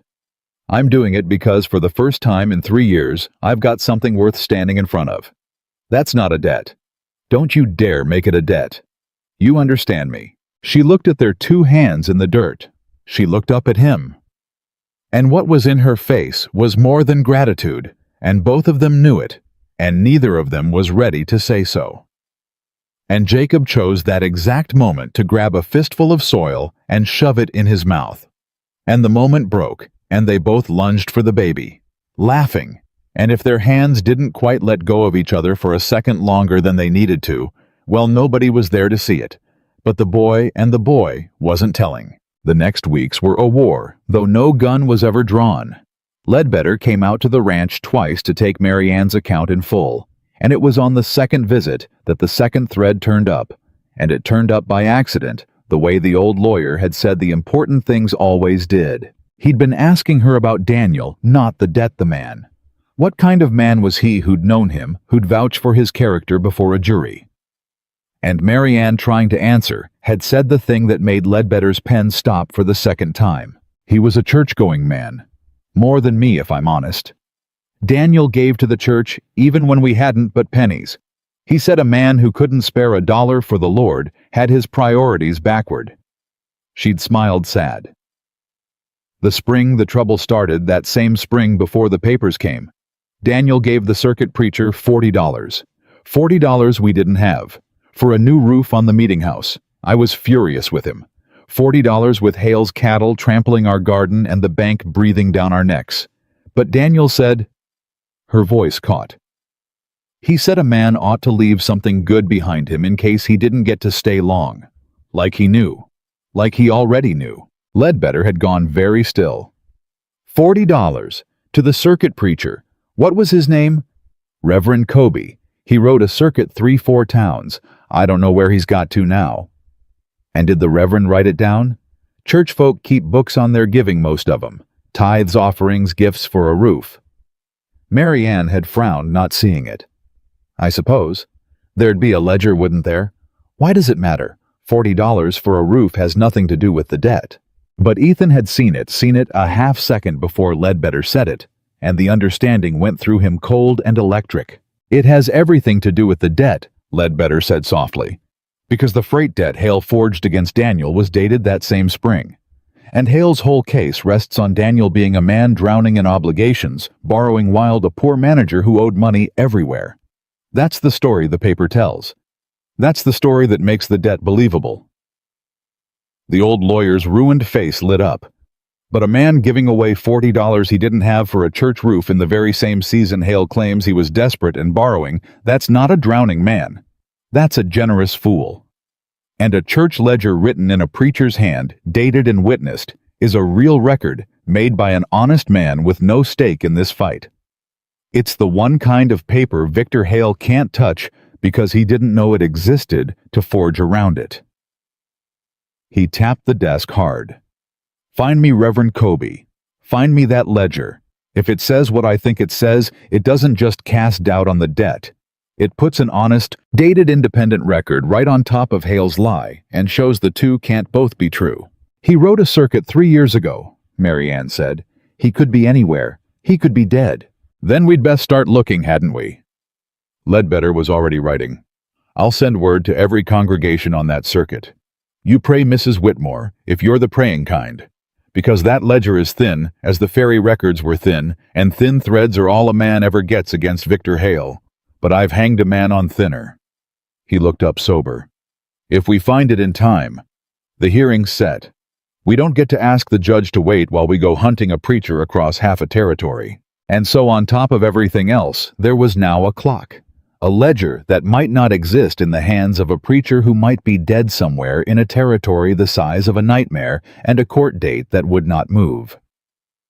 Word of the case ran through the county like fire through dry grass, and it split the country clean in two. There were folks who took Ethan's side, quiet folks, mostly folks who'd felt Victor Hale's boot themselves over the years, who'd lost water rights or grazing land, or a good price at market because Hale willed it so. They didn't say much out loud. But small things started happening. A neighbor Ethan hadn't spoken to in 3 years rode up one morning and left a side of beef on the porch. No word, just left it and rode off. The ferryman sent word through Bell that his records were Ledbetter's to use and hang the consequences. An old woman in town started telling anyone who'd listen that she remembered the spring. The river flooded, remembered it plain, because her own son couldn't get his wagon across to fetch the doctor and near lost his wife for it. And there were folks who took Hale's side. Louder folks. Folks who owed him money or feared him or simply wanted to be on the winning end of a thing. The Dunmores. The banker. Half the men who drank at the saloon. They said Caldwell had gone soft over a loose woman, that the widow had trapped a grieving fool, that no decent man sold his best horses over a stranger's debt unless she'd got her hooks in deep. It was ugly, and it was everywhere, and it followed Mary Ann every time she went to town, so that she stopped going and sent her quilts down with Belle instead. Even the ranch was divided. Most of the hands stood with Ethan without a word. Belle and Tucker chief among them. Tucker having gone from doubting the widow to appointing himself her personal guard, glaring down any man who so much as looked sideways at her in town. But there were 2 Hands brothers named Croft, who'd been with the ranch a year, and who came to Ethan one evening with their hats in their hands. "We're quittin', boss," the older Croft said. "Ain't personal. But there's talk you're gonna lose this whole place fightin' Victor Hale, and a man that works for Hale's got steady wages, and a man that works for you might be working for nothing come fall." He wouldn't meet Ethan's eyes. We got families. Hale offer you the jobs? Ethan asked quietly. The younger Croft flushed. He might have sent word around that he's hiring for any man leaves the Caldwell outfit. Course he did. Ethan reached into his pocket and counted out their wages fair and full and pressed the coins into their hands. No hard feelings. A man's got to feed his own. But you tell Victor Hale something for me when you get there. He looked at them steady. You tell him I know what he's doing. Buying my hands out from under me, thinning my herd of help, so I can't work the place. So I'll have to sell so he can pick up my water at a foreclosure price. Same play he ran on the Whitmores. Same play he ran on the Osgoods. You tell him Ethan Caldwell knows the whole play start to finish and he's still going to lose. Can you remember that? The Crofts left, and Ethan stood in the yard watching them go and felt the ranch grow a little smaller and a little weaker around him, and knew that was exactly what Hale wanted, and set his jaw and went back to work with the hands he had left. Then the accidents started. That was how Ethan came to think of them in the days after accidents, the same word the sheriff had put on Daniel Whitmore in the river. First it was the fence on the north line, the fence that kept his cattle back from the spring, found cut in the night. Clean cuts a knife, not a break, and 40 head drifted onto open range, and it took 2 days to gather them. Then it was the well by the bunkhouse gone bad overnight, fouled with something dead. Somebody had dropped down it, so the men had to haul water from the creek in the heat. Then it was Tucker. Tucker rode into town for nails, and came back with a split lip and a black eye, and a story he didn't want to tell, and it took Ethan standing over him to get it out. 3 of them, Tucker admitted, finally holding a wet cloth to his mouth. Jumped me behind the livery.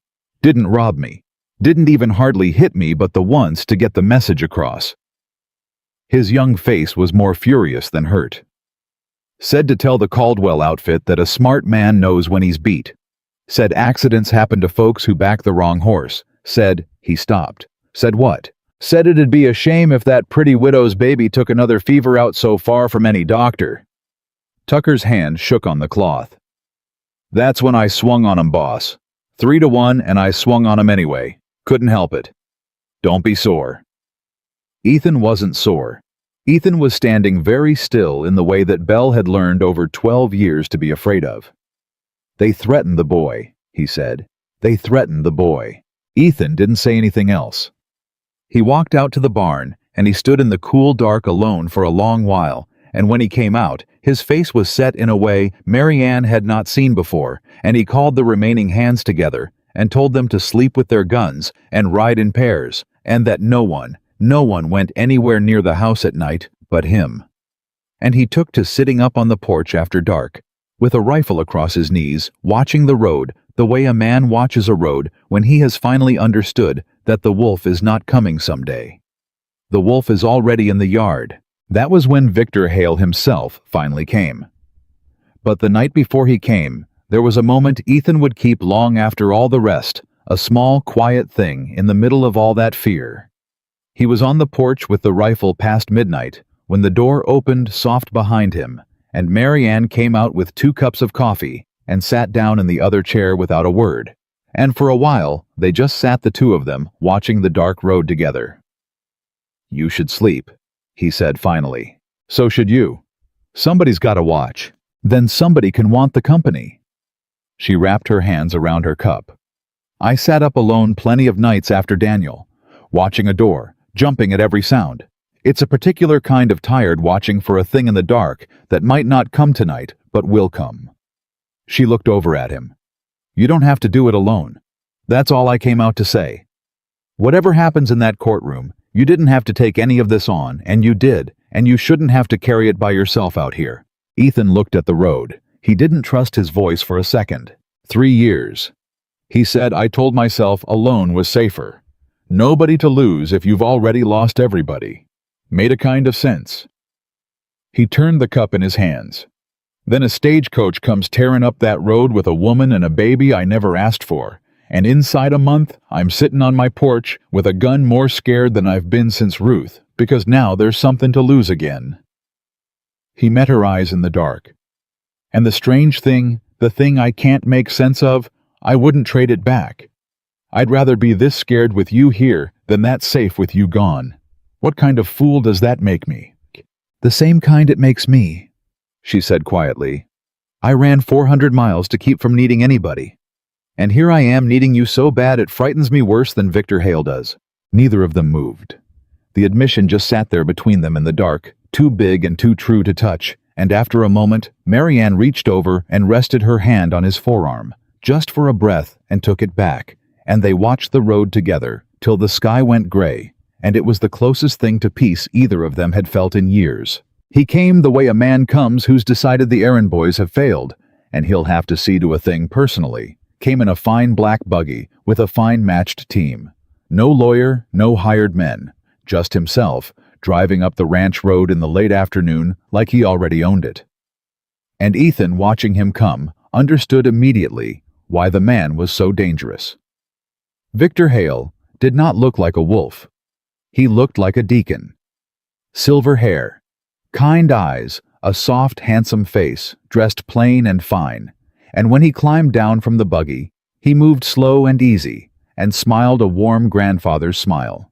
"Mr. Caldwell," he put out a hand. "Victor Hale, I believe it's past time you and I talked man to man without lawyers muddying it up. May I?" He gestured at the porch. "I've come a long way, and I'm not as young as I was."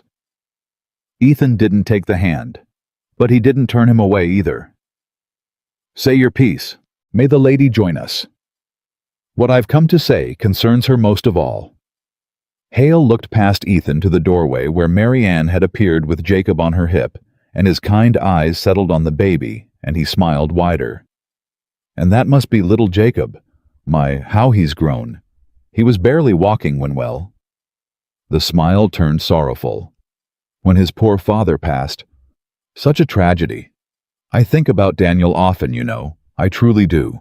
Mary Ann's voice when it came could have frozen the summer air. "Get away from my son, Mrs. Whitmore." Hale pressed a hand to his heart, wounded. "I know you blame me. Grief needs somewhere to land, and I'm a convenient target, the rich man, the creditor. I understand it. I've made my peace with being hated by the people I try hardest to help." He shook his silver head sadly. "But I didn't come here to fight. I came here to end this before it costs you both more than you can bear. So please, let an old man sit down and hear me out, and then I'll go, and you can decide." And against every instinct screaming in him, Ethan gestured at the porch chairs, because Ledbetter had told him one thing above all else: let Hale talk. A careful man gets careless when he thinks he's winning. Let him talk and listen for the seam. Hale sat. He folded his soft hands, and he laid it out gentle as a sermon. "The debt is real, and it's valid, and any judge in the territory will uphold it. We both know this, so I won't insult you by pretending otherwise. Mrs. Whitmore owes my company a sum she can never hope to pay. Now I could pursue it. I could take her to court, win, and be within my rights to garnish any wages, any property, anything she or those who shelter her possess." His eyes moved to Ethan, mild as milk. "Which would include Mr. Caldwell, a lien against this ranch for the crime of harboring a debtor in her assets. That's the law. I don't make it. I just live by it." Ethan said nothing. "But I don't want to do that. I take no pleasure in ruining a young mother." Hale leaned forward, earnest. "So here's my offer, and I think you'll find it more than fair. I'll forgive the entire Whitmore debt. Every cent. Wipe it clean. Sign the release, no court, no shame, no lien on your good ranch. Mrs. Whitmore walks away owing nothing to anyone, free as a bird with her child, and her good name restored." He spread his hands. "And in exchange I ask only one small thing." "The spring," Ethan said. Hale smiled, pleased, like a teacher whose student has finally understood. "The North water rights, that's all. A worthless little seep of water on the far edge of your land that you don't even use. You run your cattle south. Everyone knows that. Sign me the North water, and I tear up the widow's debt, and everyone goes home happy. You keep your ranch. She keeps her freedom. The boy grows up safe. And an old man gets a bit of water for his thirsty cattle." He sat back. "Where is the harm? Where is the loss? It's the kindest deal I've ever offered a living soul, and I offer it out of respect for your grief, Mr. Caldwell, which I share, having buried a wife myself. We're not so different, you and I. Two men who've known loss trying to hold on to what's ours in a hard country." The porch went silent, and Ethan Caldwell understood in that silence the full and terrible cleverness of Victor Hale, because it was a good deal. It was on its face a wonderful deal. Sign away a strip of water he genuinely didn't use, and Mary Ann's nightmare ended forever, the debt gone, the shame gone, the boy safe. Any sane man would take it. Any man who cared about the woman would take it. Refusing it meant dragging her through a court she'd likely lose, risking his own ranch, all to keep a spring he'd never once drawn a bucket from. That was the trap. Hale had built it perfect. Take the deal and hand Hale the water that let him choke out every other homesteader in the county for the next 20 years, become the seam in Hale's next forged debt. The story of how even righteous Ethan Caldwell had signed the North Water over willingly. So who could argue when the next family was squeezed, or refuse the deal and be the man who chose a dry spring over a widow's freedom? "Mary Ann," Ethan said, not taking his eyes off Hale. "What do you say?" He was asking her. In front of Hale, in front of everyone, he was handing her the choice, her freedom against a stranger's water, and Hale's kind eyes flicked to her. Certain of the answer, certain no mother would choose a principle over her child's safety. Mary Ann stepped forward. She settled Jacob more firmly on her hip, and she looked Victor Hale dead in his soft, smiling face. "My husband died over that spring," she said. "Not mine, his own. He died because he wouldn't sign away water to you, and you called it a debt, and then you called it an accident. And now you're standing on this porch offering me my life back if I'll finish the job Daniel died refusing to do." Her voice never rose, and it was more frightening for it. "You want me to hand you the very thing my husband gave his life to keep out of your hands. And you dressed it up so pretty that I'm supposed to thank you for it. Mrs. Whitmore, I only mean—" "No," she cut him off. "You'll take nothing, not the spring, not the ranch, not one more inch of this country. My husband was worth more than all your paper, and I would rather stand in your courthouse and lose everything I have, which is a baby and a trunk and $2, than win it back by becoming the thing that killed him." She turned to Ethan, and her eyes were wet and blazing. "Don't you sign him a thing. Not to save me. Do you hear me? I did not run 400 miles and bury my pride in another woman's kitchen to buy my freedom with the same coin that killed Daniel. We fight him, in court. Even if we lose." The silence after that was total. Victor Hale looked at her a long moment, and something moved behind the kind eyes. Something cold and patient, and entirely without warmth. The true face under the deacon's mask there and gone in an instant. Then he stood slow and brushed off his fine trousers and put his hat back on. "Well," he said softly, "I did try. Everyone will know I tried. I offered charity, and it was thrown in my face, and when the court strips this woman bare and puts a lien on your ranch, Mr. Caldwell, folks will remember I offered you both a way out, and you were too proud to take it." The warmth was entirely gone from his voice now. "You've made a poor choice, both of you. I'd hoped you were smarter." He climbed into his buggy and gathered the reins, and then he paused and looked back, and for the first time let them see the thing underneath. "That spring will be mine before the first frost," Victor Hale said. "One way or another. It always is. Ask the Osgoods." "Oh." His mouth curved. "You can't. Good day." And he drove off unhurried, leaving the words hanging in the summer air like smoke. Nobody moved for a moment. Then Mary Ann's legs went, and Ethan caught her baby and all, and held them both up on the porch of the ranch that Victor Hale had just promised to take. And neither of them said what they were both thinking, which was that a man like that didn't make a threat. He didn't mean, and the hearing was still 11 days off. And 11 days was a long time in a country where accidents happened to men who crossed Victor Hale. "Ledbetter's thread had better hold," Ethan said quietly. "And if it doesn't—" He didn't answer that. He couldn't. He just tightened his arms around the woman and the boy and looked out at the empty road, and for the first time truly understood that he wasn't only fighting for a spring anymore. He was fighting for the two people he'd sworn on his knees in the dark he'd never let anyone take. And Victor Hale had just told him to his face that he intended to take them anyway. 11 days, and the thread of a lawyer's hunch between them and everything Ethan Caldwell had left to lose. The 11 days went by like water through a man's fingers, and every one of them cost something. Ledbetter sent his letters out on the first day one to every congregation on the old circuit, 4 towns, asking after a Reverend Kobe who'd ridden the country 3 years back, and might have a church ledger with a $40 gift for a meeting house roof written in it. Then there was nothing to do but wait, and waiting was the hardest work Ethan Caldwell had ever done. He was a man built for things he could put his hands on: a rope, a fence, a rifle. He could not put his hands on a preacher who might be dead, and it near drove him out of his skin. The answers came back slow, and they came back bad. The first town wrote that Reverend Kobe had left them 2 years past, and gone north, they didn't know where. The second town wrote that they'd heard he'd taken sick. The third town didn't write at all. And on the 8th day with the hearing, 3 days off, a letter came from the 4th town that Ethan read standing in Ledbetter's office, and the old lawyer watched his face fall as he read it. "He's dead," Ethan said. Ledbetter took the letter and read it himself, his good eye traveling the lines. "It says he took a fever last winter and they thought he'd die. It does not say he did." He set it down. "It says he retired, gave up the circuit, went to live with his daughter." He looked up. "It doesn't say where the daughter is. So we've got a dead end and a dead preacher and 3 days. We've got a retired preacher alive as far as anybody's written, and a daughter somewhere and 3 days. Ledbetter's jaw set.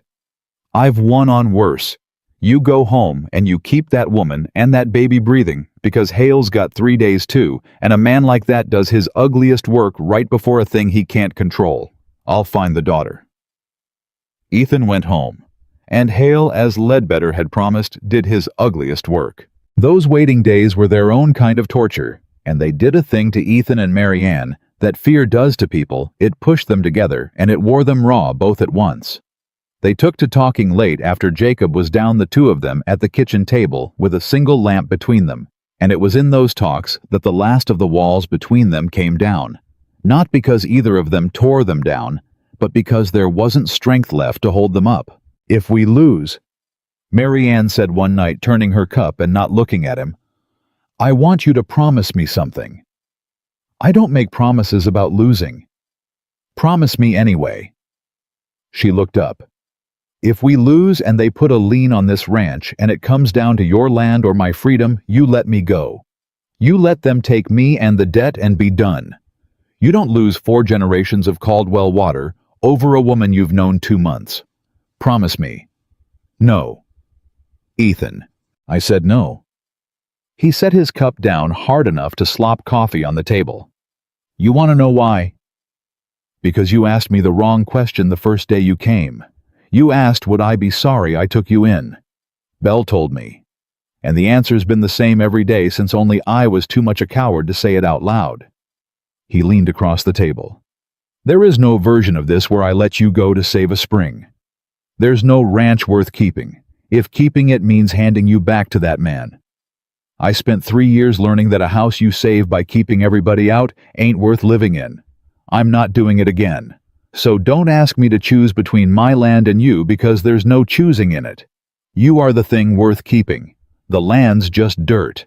Do you hear me?" Mary Ann didn't answer. She reached across the table and put her hand over his, over the spilled coffee and all.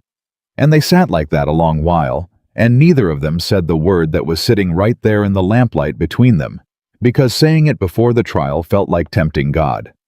But they both knew it was there, and they both knew the other knew. It came on the 9th night. Ethan was on the porch with the rifle near 2 in the morning fighting sleep, when the black 3-year-old he'd sold, the one he'd know anywhere sold to a man in town who boarded at the livery, came up the road at a dead run, with a rider low on its neck, and behind that rider 2 more, and Ethan was off the porch and hollering before the first of them hit the yard. "Belle Tucker, up, up."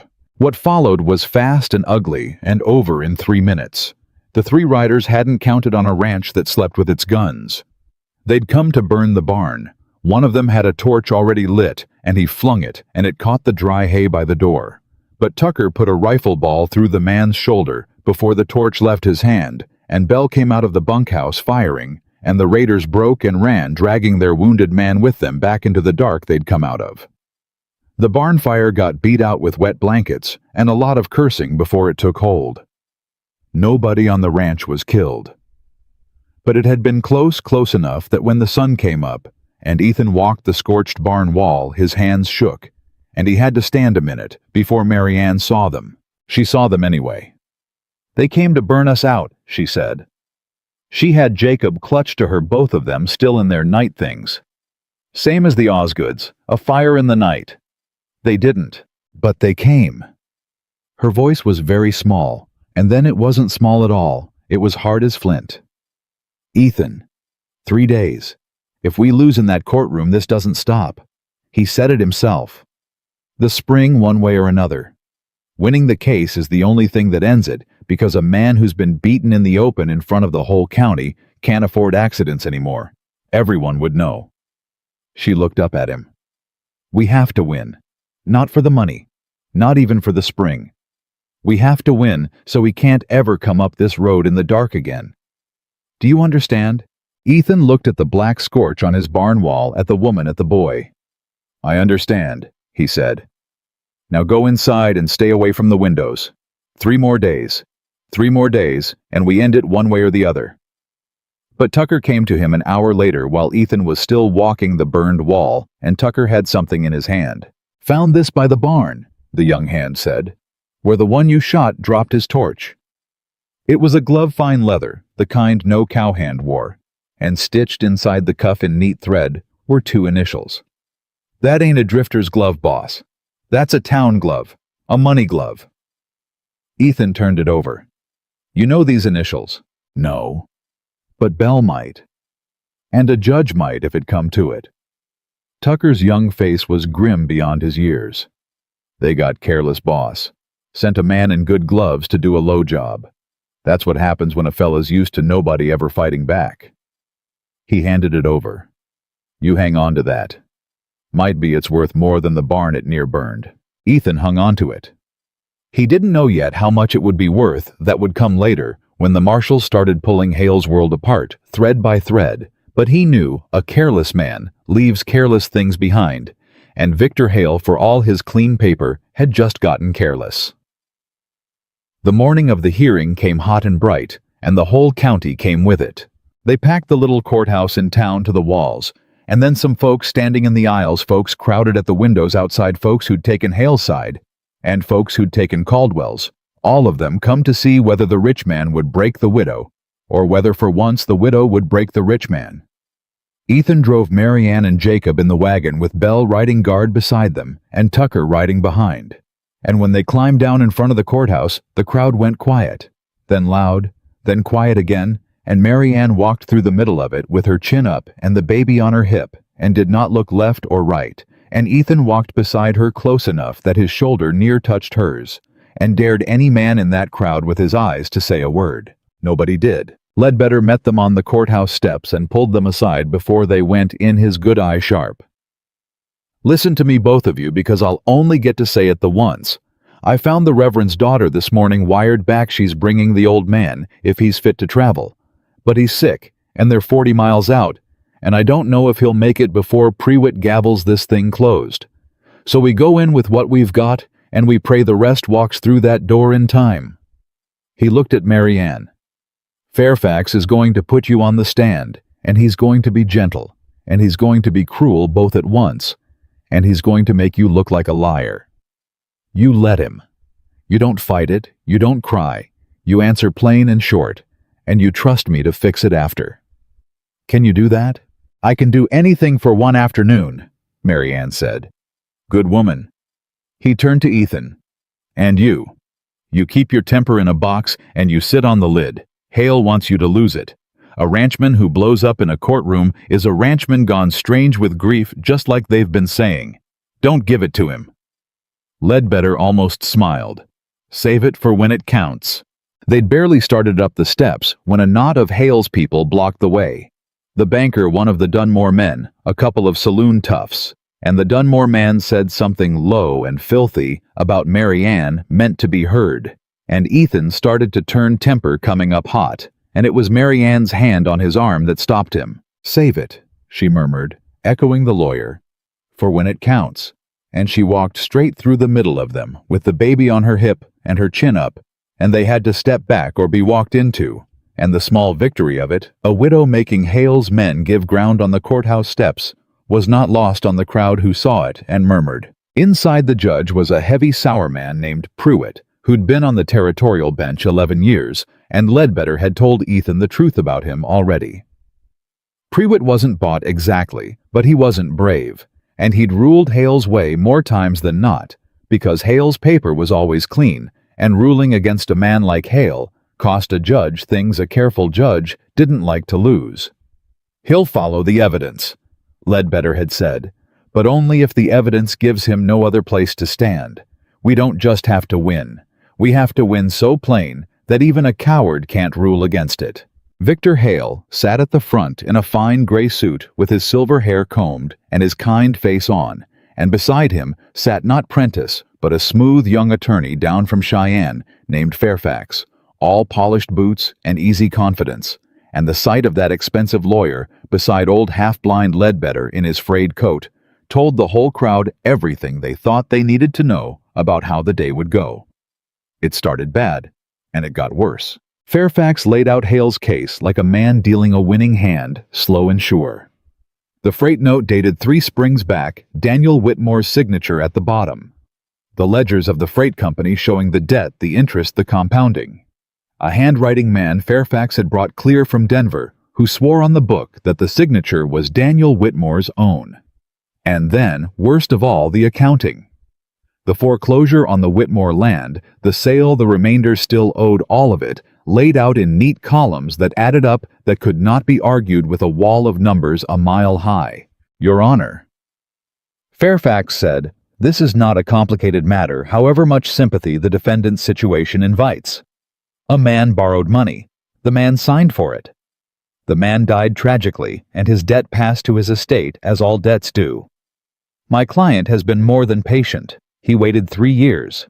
He offered this woman a full release of the debt not 2 weeks past, in exchange for a minor water right, an offer she rejected out of what I can only call misplaced pride.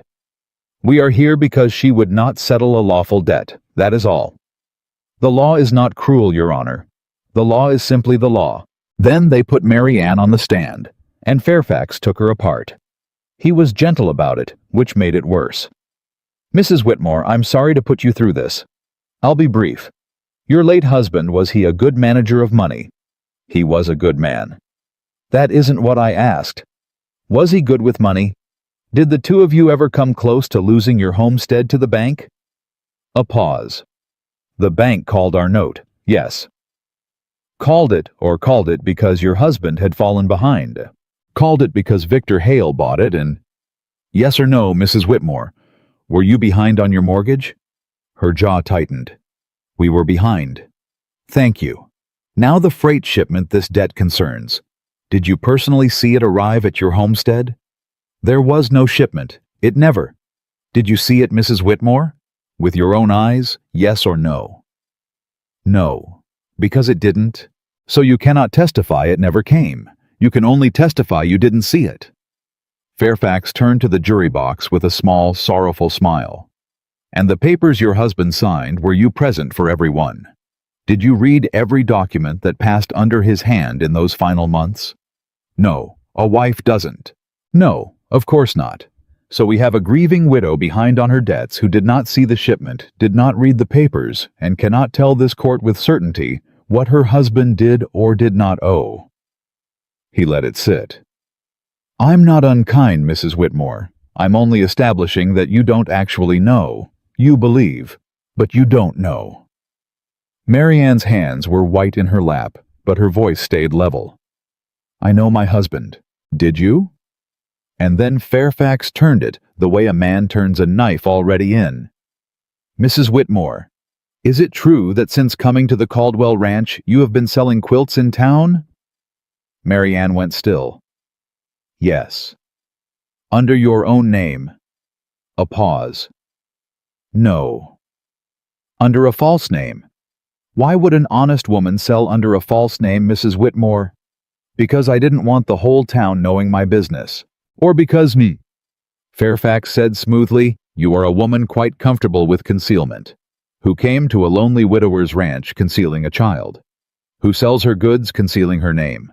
A woman who conceals your honor might also conceal the truth of a debt she simply does not wish to pay. He smiled. No further questions. It landed. Ethan felt it land. All around the room. Felt the crowd's sympathy tip, saw the judge's sour face settle into a look that had already decided. Mary Ann came down off the stand white and shaking, and she'd held her chin up the whole time, but her hands were trembling when she took Jacob back from Belle, and the baby, feeling his mother's fear, started to cry. That was the moment. The courtroom was against her. The judge was against her. The whole polished weight of Victor Hale's machine was grinding down on a widow and her crying child, and it was working, and there wasn't a thing anybody could. Jacob cried harder, and Mary Ann, undone, couldn't quiet him. And a bailiff started forward to make her take the wailing child out of the courtroom, out into the crowd alone. And Ethan Caldwell stood up. He didn't ask the judge's leave. He crossed to Mary Ann, and he took Jacob out of her arms, and he settled the boy against his own chest. Big hands, sure, now practiced, and he turned his back on the whole courtroom. The judge, the lawyer, Victor Hale, the county. And he stood there in the middle of it all, with the baby against his shoulder, and he murmured low into the small hot ear the way he'd done the night of the fever. I got you. I got you, little man. You just breathe. I got you. And Jacob quieted. The bailiff stopped where he was. Nobody in the courtroom said a word. The judge, who had opened his mouth to order the child removed, closed it again. And Ethan Caldwell stood in the middle of Victor Hale's courtroom holding a dead man's son against his chest. And he did not sit down, and he did not hand the boy back, and he did not let go. And every soul in that room understood all at once, and without a word spoken, that this was not a widower gone soft over a stranger. This was a father. Whatever the paper said, whatever the law said, that was a man holding his own. Mary Ann watched him from her chair, and something broke open in her that no lawyer's cruelty had been able to touch. Because she saw it now, saw the whole of it clear, the way he'd carried her trunk in, when he'd meant to send her off, the way he'd knelt on her floor all night, the way he'd sold his horses, and sat up with a rifle, and stood between her and the whole world, without once being asked. The ranch had never been a place she worked. She understood that now, in the middle of a courtroom, with her son quiet against the chest of a man who owed them nothing. The ranch was where, for the first time since Daniel died, she and her boy had been safe. Where they'd been home.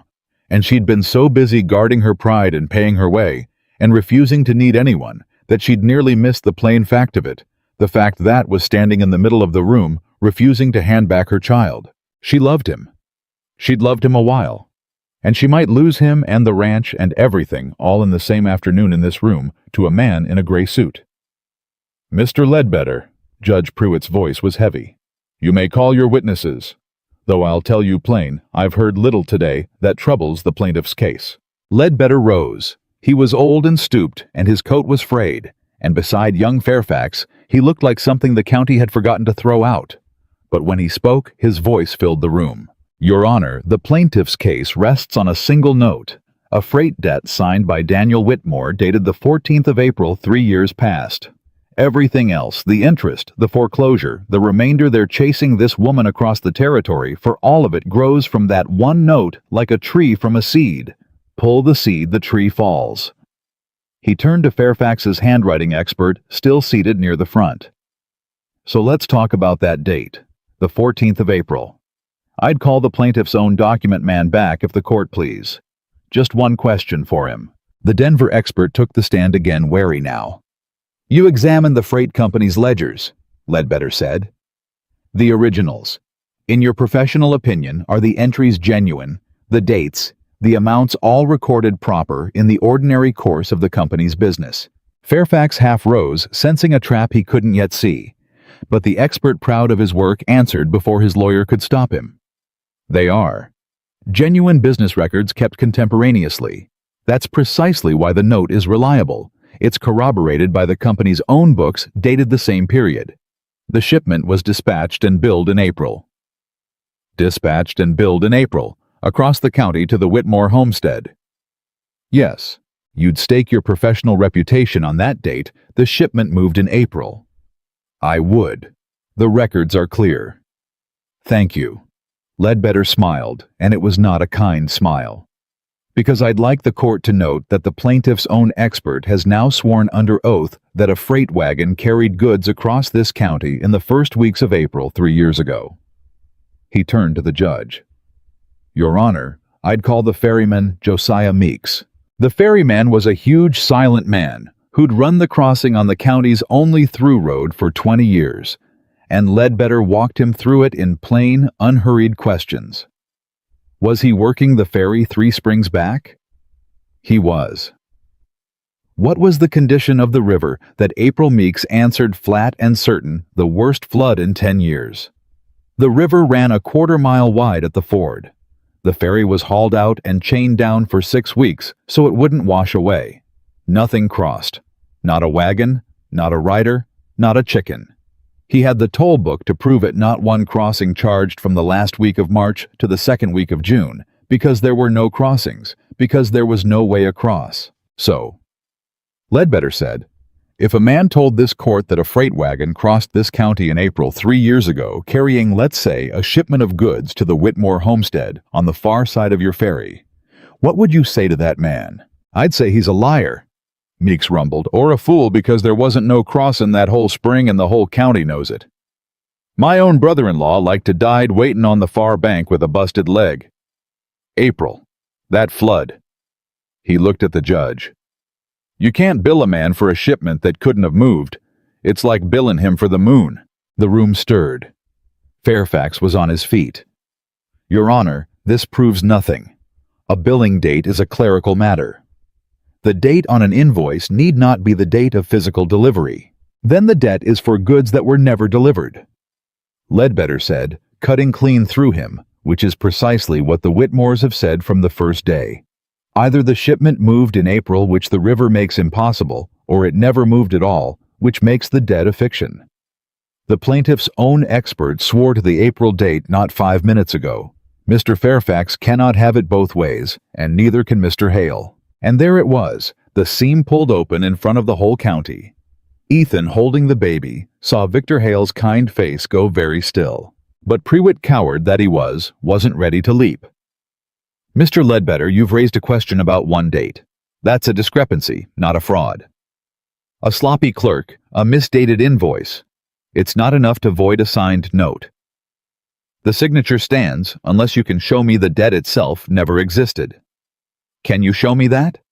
Or have you just got a wet river and a lot of noise? The whole room held its breath. Because that was the trap of Victor Hale right there in the judge's words. Doubt wasn't enough.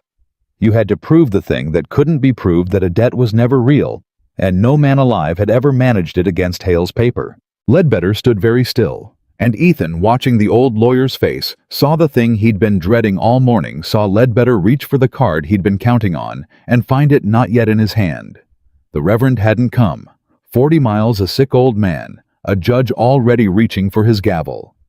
Ledbetter's mouth opened, and for the first time all day, the old man didn't have the next thing ready, and the silence stretched, and Fairfax began to smile, and Victor Hale settled back in his chair with the ease of a man who has seen this moment a dozen times, and knows exactly how it ends. Mary Ann's hand found Ethan's under the table and gripped it hard. He gripped back. Neither of them looked at the other. They just held on the way. People hold on when the water's coming up, and there's nothing left to do but hold on. And Ethan pulled the baby a little tighter to his chest and thought, not this, not them. I can't watch this happen to them. Mr. Ledbetter, Prewitt said, not unkindly, which was worse than unkind.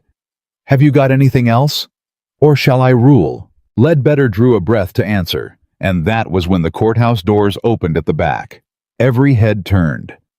Down the center aisle, moving slow, came a young woman in a traveling dress, and beside her, leaning heavy on her arm and on a cane, came a frail old man with a preacher's white collar and a face gone thin with sickness, but with eyes still sharp and burning, and in the old man's free hand held against his chest like something precious was a worn leather book. Ledbetter's voice cracked with something that might have been triumph, and might have been prayer.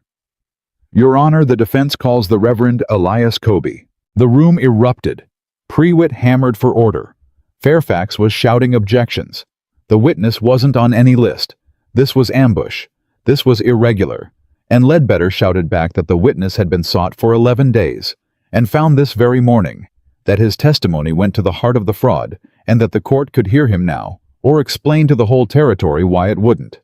And through all of it, the old preacher just stood there, swaying on his cane, waiting until the noise wore itself out, and Prewitt red-faced growled that he'd hear the man, and rule on it after, and God help Ledbetter if it was a waste of the court's time. They helped the Reverend into the witness chair. His daughter stood close by, and when he spoke his voice was thin, and it shook, but it carried because a courtroom full of people had gone dead silent to hear it. "I rode this circuit 14 years, the Reverend said. Married folks, buried them, baptized their young'uns. I knew Daniel Whitmore, knew him well. A good man, a soft man for this country maybe, but there's worse things to be." His eyes found Mary Ann and gentled. "I'm sorry I'm late, child. I've been 3 days on the road, and I'm not well, and I near didn't come. My daughter told me a lawyer's letter was hunting a preacher about a ledger, and I said, what would they want with an old man's account book? And then she read me the name." His face hardened. "Whitmore, and I knew. I have waited 3 years for somebody to ask me the right question about Daniel Whitmore." "Reverend." Ledbetter stepped close, gentle. "Do you keep records of gifts to your churches?" "Every cent. 14 years of ledgers. A man handling the Lord's money keeps clean books, or he answers for it here and higher up." He held out the worn leather book with a trembling hand. "This is the one for that year. I brought it myself. Wouldn't let it out of my sight. Would you turn to the spring of that year and tell the court what's written there for Daniel Whitmore?" The old man opened the book. His daughter helped him find the page, and he read in his thin, shaking voice that carried to every corner of that silent room. "April the 2nd. Received of Daniel Whitmore the sum of $40 for the roofing of the meeting house at Cedar Fork.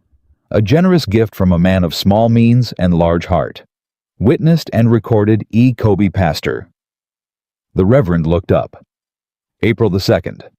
12 days before the date on that debt these men are waving around. I remember it plain because I tried to refuse it.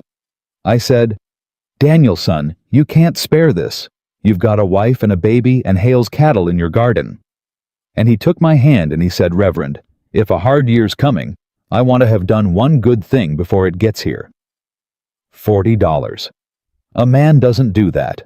A man doesn't give away money he doesn't have for a church roof in the same season he's supposedly drowning in debt and borrowing wild from a freight company. It doesn't fit. It never fit. Daniel Whitmore was a poor man, but he was a careful one, and he did not owe Victor Hale one thin dime." Fairfax was on his feet.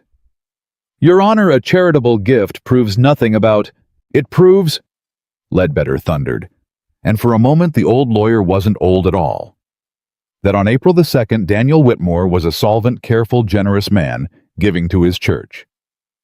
On April the 14th, we're told this same man signed a ruinous note for goods that a flooded river made it physically impossible to deliver. 2 records, Your Honor. One kept by an honest preacher with nothing to gain, dated and witnessed.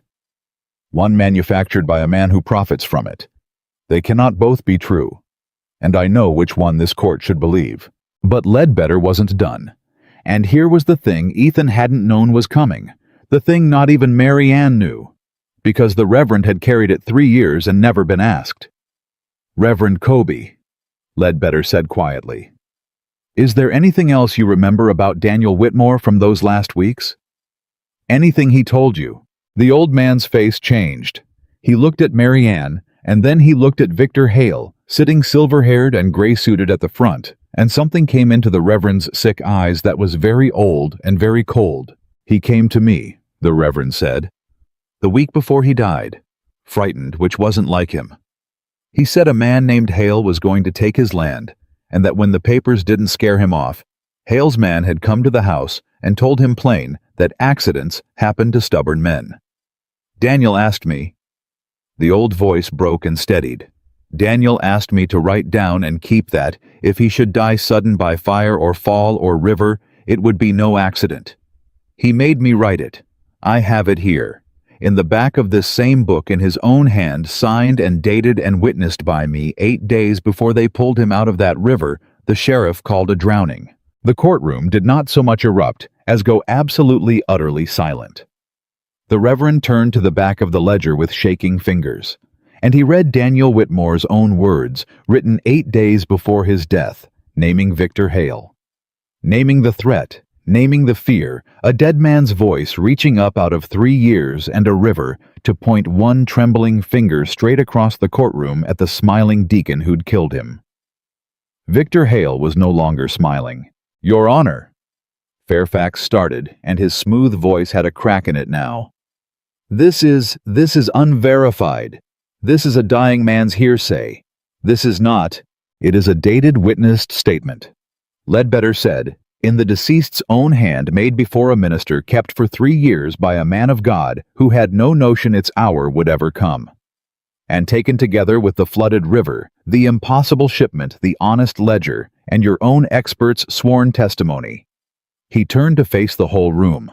It shows the court a debt that never existed, forged against a man who was murdered for refusing to sell his water by a man who has done the same thing to this county for 20 years and called it business.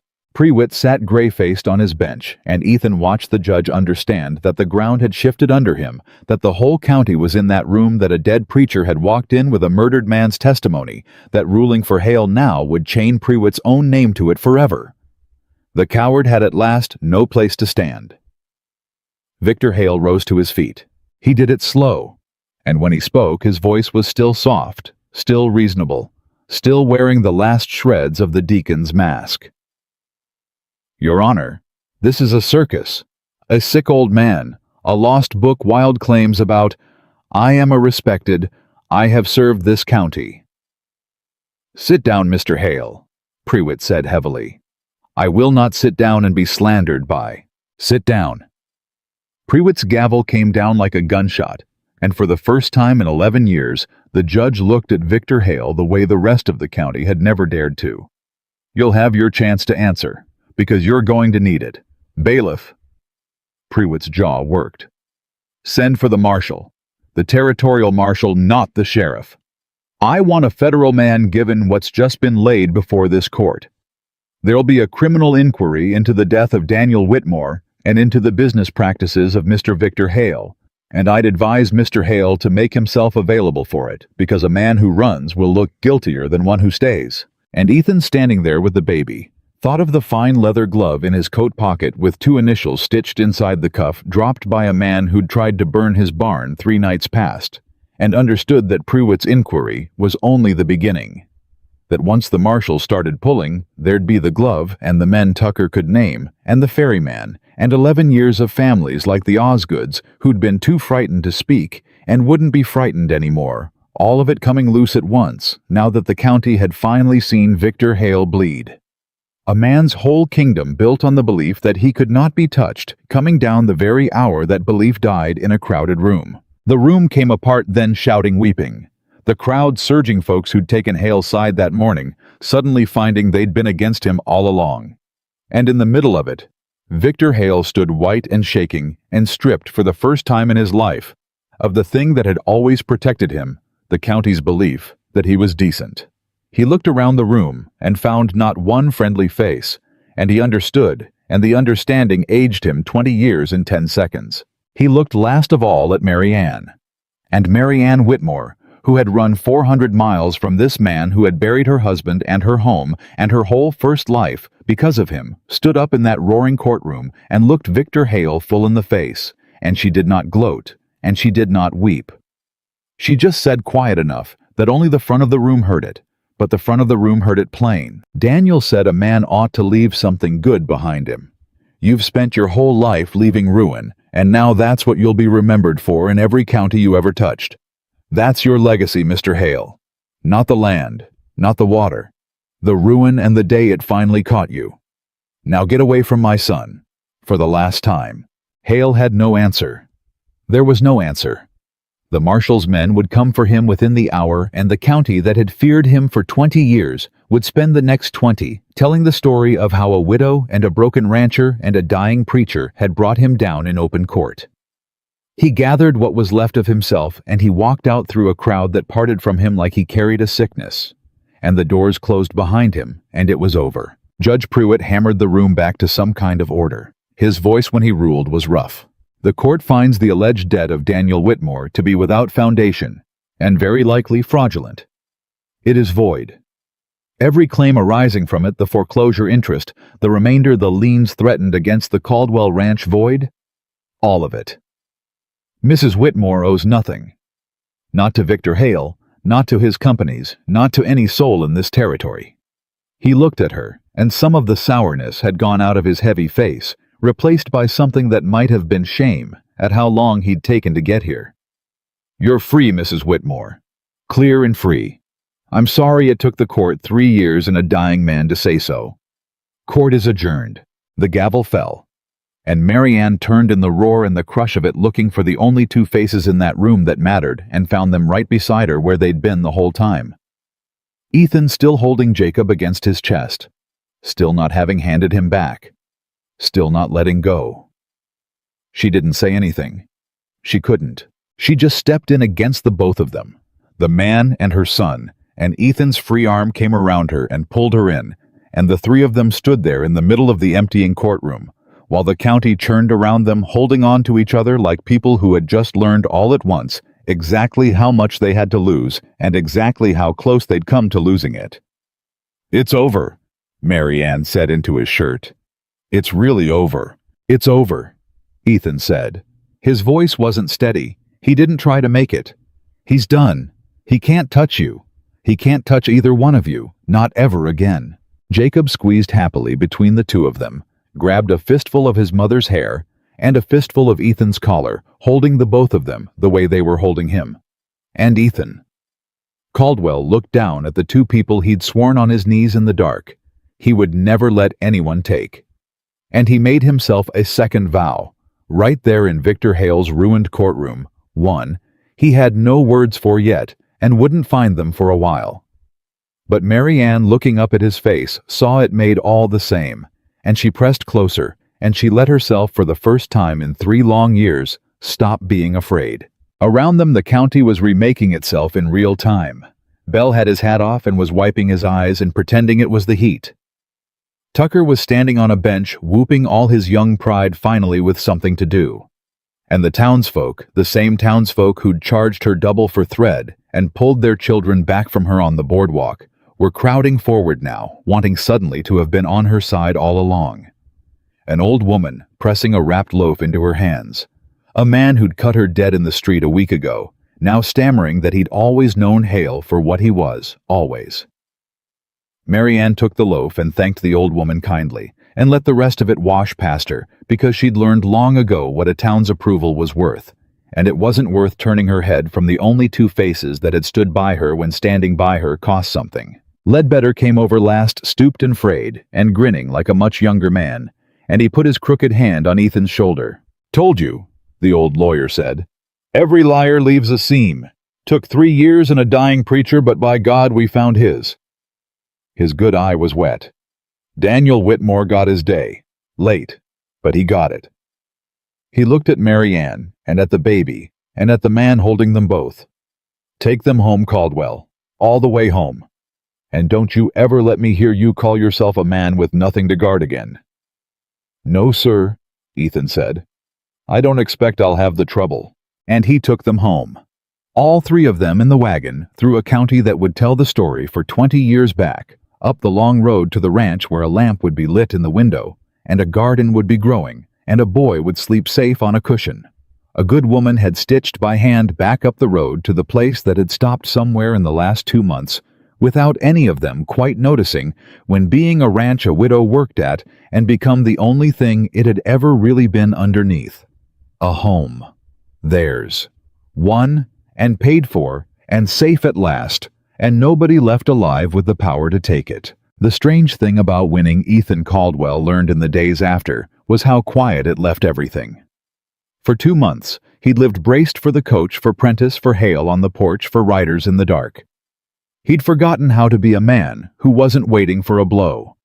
And now the blow had come and been turned aside, and Victor Hale was gone, and there was nothing left to brace against, and into that sudden quiet crept a thing Ethan hadn't reckoned on and didn't know what to do with. There was nothing left to fight for, which meant there was nothing left to hide behind. That first evening home from the courthouse, the ranch threw a kind of celebration nobody had planned. The hands came up from the bunkhouse, and Belle brought out a jug he'd been saving since before Ruth died, and Mary Ann cooked like the war was won, because it was. And for a few hours, the porch was loud with the particular happiness of people who have been afraid a long time and suddenly aren't. Tucker got a little drunk and made a speech nobody could follow about how he'd known the widow was good people from the very first morning, which was a lie, and everybody let him tell it anyway. Belle told stories about Ethan as a young fool that made Ethan wince, and Mary Ann laughed till she cried. And Jacob passed hand to hand around the porch like the most precious thing the ranch owned, which he was, fell asleep at last against Ethan's chest in the middle of all the noise, and stayed there. "He trusts you," Mary Ann said, sitting down beside them when the hands had drifted off to bed. "Sleeps right through a whole porch full of hollering long as he's on you. Smart boy. Knows where it's safe." Ethan looked down at the sleeping child, and his voice went quiet. "You know what I keep thinking? 2 months ago, I'd have called this the worst thing that could happen to a man. House full of noise, no peace, a baby drooling on my good shirt, 9 people wanting something from me every hour of the day." He shook his head slowly. "And now I can't figure how I stood the quiet as long as I did. It'd kill me now. The quiet would just kill me." Mary Ann didn't answer. She just rested her head on his shoulder on the other side from the baby, and the three of them sat there in the warm dark, and it should have been the happiest Ethan had ever been. And it nearly was. That was the trouble with what came next, that it came out of happiness, not sorrow, and a man never sees the blow that comes dressed as joy. The marshals came within the week, 3 of them. Federal men with cold eyes and thick notebooks, and they set up in the courthouse and started pulling Victor Hale's world apart, thread by thread, the way Ledbetter had promised they would. Ethan gave them the glove with the 2 initials stitched in the cuff, and Tucker gave them the faces of the men who'd jumped him, and the ferryman gave them his toll book, and one by one quiet folks who'd been too afraid to speak for 20 years started coming forward, because a man who's been shown he can be beaten stops being a man worth fearing. The dam broke. Word came that they'd matched the glove to Hale's own foreman. Word came that they were reopening the Osgood fire, that a hired man had turned and was talking to save his own neck, that the accident that killed a whole family 11 years back was looking more like arson every day. And word came on a hot morning near the end of it that Victor Hale had been formally charged not just with fraud, but with the murder of Daniel Whitmore on the strength of a dead man's letter, and a foreman who wanted to hang alone even less than most men do. Belle brought that news up from town and told it in the kitchen, and when he finished, nobody said anything for a moment. Then Mary Ann set down the bowl she was holding, and she walked out the kitchen door into the summer morning, and Ethan found her a few minutes later, standing at the fence with her back to the house and her shoulders shaking. "Mary Ann, I'm all right." She wasn't. "I'm all right. It's just—" She pressed the back of her hand to her mouth.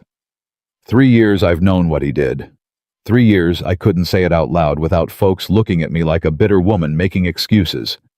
And now a court's going to say it. In front of everybody. Daniel didn't drink. Daniel didn't fall. Daniel was murdered, and they're going to say his name and call it what it was. She turned, and her face was wet and fierce all at once. "He gets his name back, Ethan. Do you understand what that means? Jacob's going to grow up knowing his father was a good man who was killed for being honest. Not a drunk who fell in a river. A good man." Her voice broke clean through. "That's all I ever wanted. More than the land, more than any of it. I just wanted my son to know who his father really was." Ethan didn't say anything.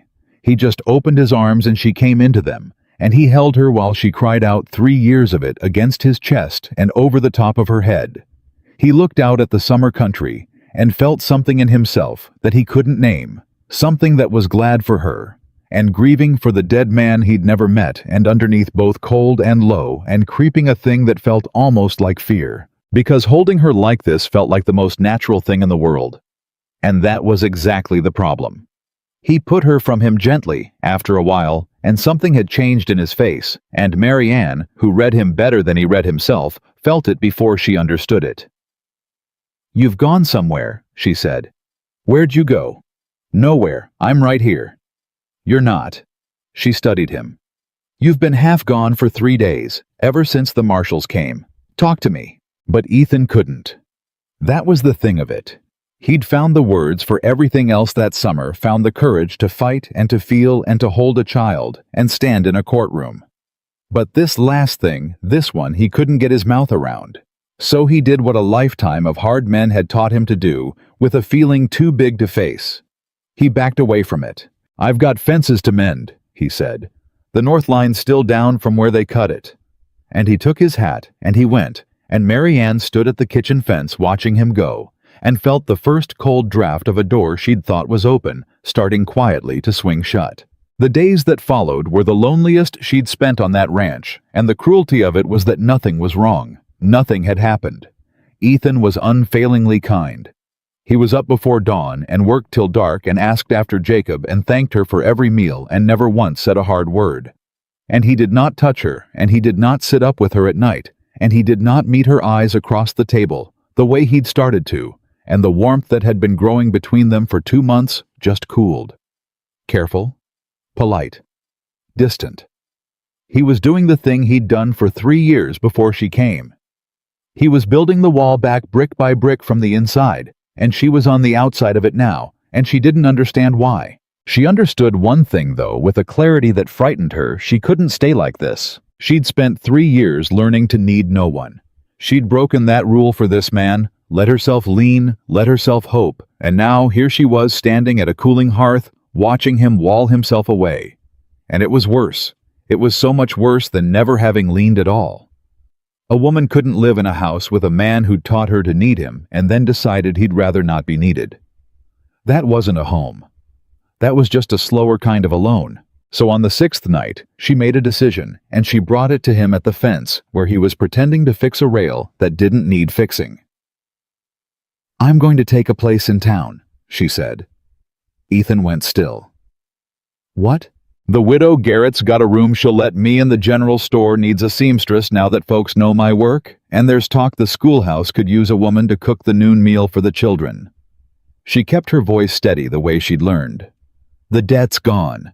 I'm free and clear thanks to you. I can make my own way now, and I should. It's not right me living out here indefinitely a widow in a man's house with the whole county talking. You've done more than any soul on earth had a right to expect. But it's time Jacob and I stood on our own feet. You." Ethan set down the hammer. His voice wasn't steady either, and he didn't seem to notice. "You want to leave?" "I don't want anything, Ethan. I'm telling you what's sensible."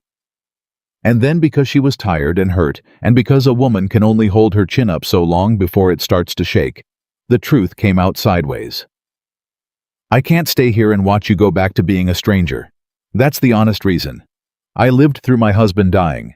I don't think I could live through you deciding you'd rather not have let me in a little more each day for the rest of my life. So I'll go, while it still only hurts this much. That's not—" Ethan's hands opened and closed. "That's not what I'm doing." "Then what are you doing?" "Because for 3 days, you've looked at me like I'm something you're sorry you picked up." And there it was. The wall had a crack in it, and she'd put her hand right through. Ethan turned away from her, gripped the top rail of the fence, and for a long moment she thought he'd just let her go.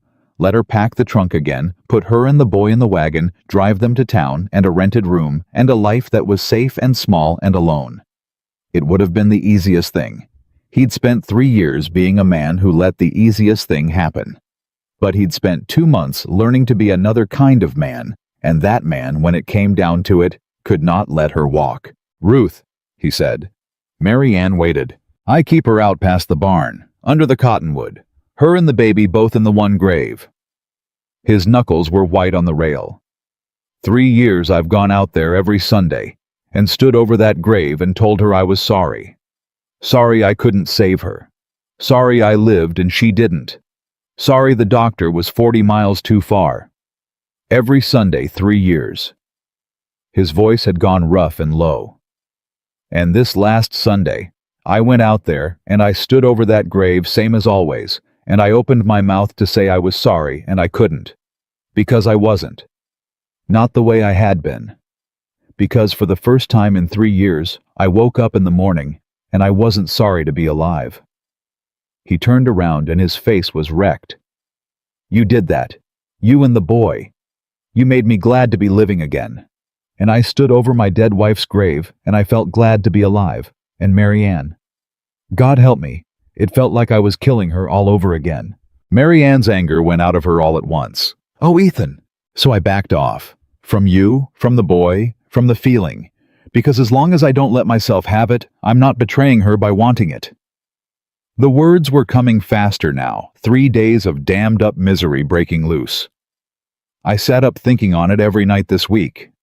Told myself the decent thing, the loyal thing was to keep you at arm's length. Let you go to town. Let you build your life. Be your good landlord and your friend, and nothing more, and stay faithful to a woman 3 years in the ground. That's what a good man does. Ain't it? He shook his head lost. I don't know how to be alive and glad and still be loyal to her. I don't know how to do both. So I was fixing to do neither. I was fixing to let you leave and go back to guarding a grave because at least a grave never asks me to be happy. The summer evening had gone very quiet around them. Mary Ann stepped closer. She took the hammer out of his hand and set it on the fence post, and she took both his hard, scarred hands in her small ones, and she made him look at her. Tell me about her, she said. About Ruth. Mary Ann.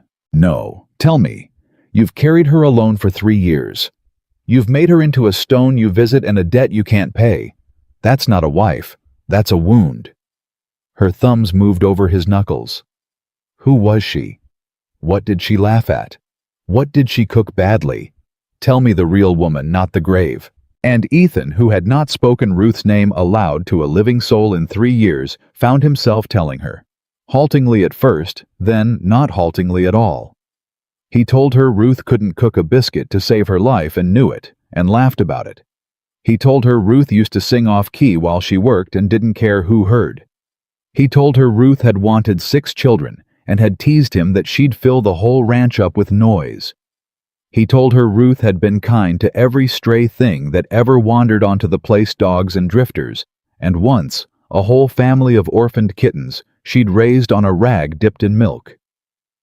He talked until the words ran out, and by the end, he was half laughing and half weeping, and Mary Ann was doing both right along with him, and something that had been clenched shut in him for 3 years came slowly open. She sounds, Mary Ann said gently, like a woman who would be furious with you. Ethan blinked. Furious? A woman who wanted 6 children and a ranch full of noise. A woman who raised orphaned kittens on a milk rag because she couldn't stand a living thing going without love. Mary Ann's eyes were wet and steady. You think a woman like that is up there wanting you to spend the rest of your life alone, guarding an empty house, turning away a widow and a baby who need exactly the home she built. You think that's what she wants? She shook her head. Ethan, that woman didn't leave you a grave to guard. She left you a house full of room for love, and it about killed her to leave it empty. Being glad to be alive isn't betraying her. It's the only thing you could ever do that would make her rest easy. She doesn't want your grief. No woman who ever loved a man wants his grief. She wants his life. She wants it lived. Ethan Caldwell stood at the fence in the last of the summer light and wept, really wept, for the first time since the day he'd buried them. And Mary Ann held him through it, the way he'd held her through the fever and the courtroom and every hard hour of that long summer. And when it was done, he felt lighter than he had in 3 years, hollowed out and washed clean, like a man who'd finally set down a weight he'd forgotten wasn't part of his own body. I don't want you to go to town, he said when he could talk. I know. I mean it. I don't want a good landlord and a friend. I've been alone 3 years, and it near ate me alive, and then you came, and I don't... He stopped. gathered it said the truest thing he knew. I hired a cook. That's what I told myself. I put out a notice for a cook because the house was too quiet, and I was too proud to say I was starving for something a cook couldn't fix. The truth is, I didn't need a cook, Mary Ann. I was just too broke inside to ask for what I really needed, which was healing and a reason, and you. I didn't hire a cook. I was too broken to ask to be saved. Mary Ann's breath caught. Then we were both lost, she said softly, until we stopped running. I ran 400 miles to keep from needing anybody, and you built a wall 3 years high, and we were both just hiding from the same thing. From being loved again, from risking it again. She pressed her forehead to his. I stopped running the day I refused to get back in that coach. I just didn't know that's what I was doing. Marry me. It came out of him plain and rough, and without a scrap of the flowery nonsense a woman might expect, and it landed in the summer quiet between them and sat there enormous. Ethan Caldwell. She pulled back to look at him. Are you asking me because you love me, or because you're afraid of the wall going back up? Both, he said honestly. I won't lie to you. Some of it's fear, but most of it. He took her face in his rough hands. Most of it's that I have not had one full night's easy sleep in 3 years, except the nights I've known you were under this roof. Most of it's that the sound of that boy laughing in my yard is the best sound I ever heard in my life, better than any silence I ever guarded. Most of it's that I love you so bad, I made myself miserable, trying not to for a week, and I'm done trying. So yes, both. But mostly the love. Marry me. Stay. Let me spend the rest of my life making sure you never have to run from anything again. Mary Ann Whitmore, who had crossed a territory with a baby and $4 and a determination to need. No one looked at the man who'd carried her trunk when he meant to send her off, and she stopped at last, and for good running. Yes, she said. Yes, you stubborn, broken, wonderful man. Yes.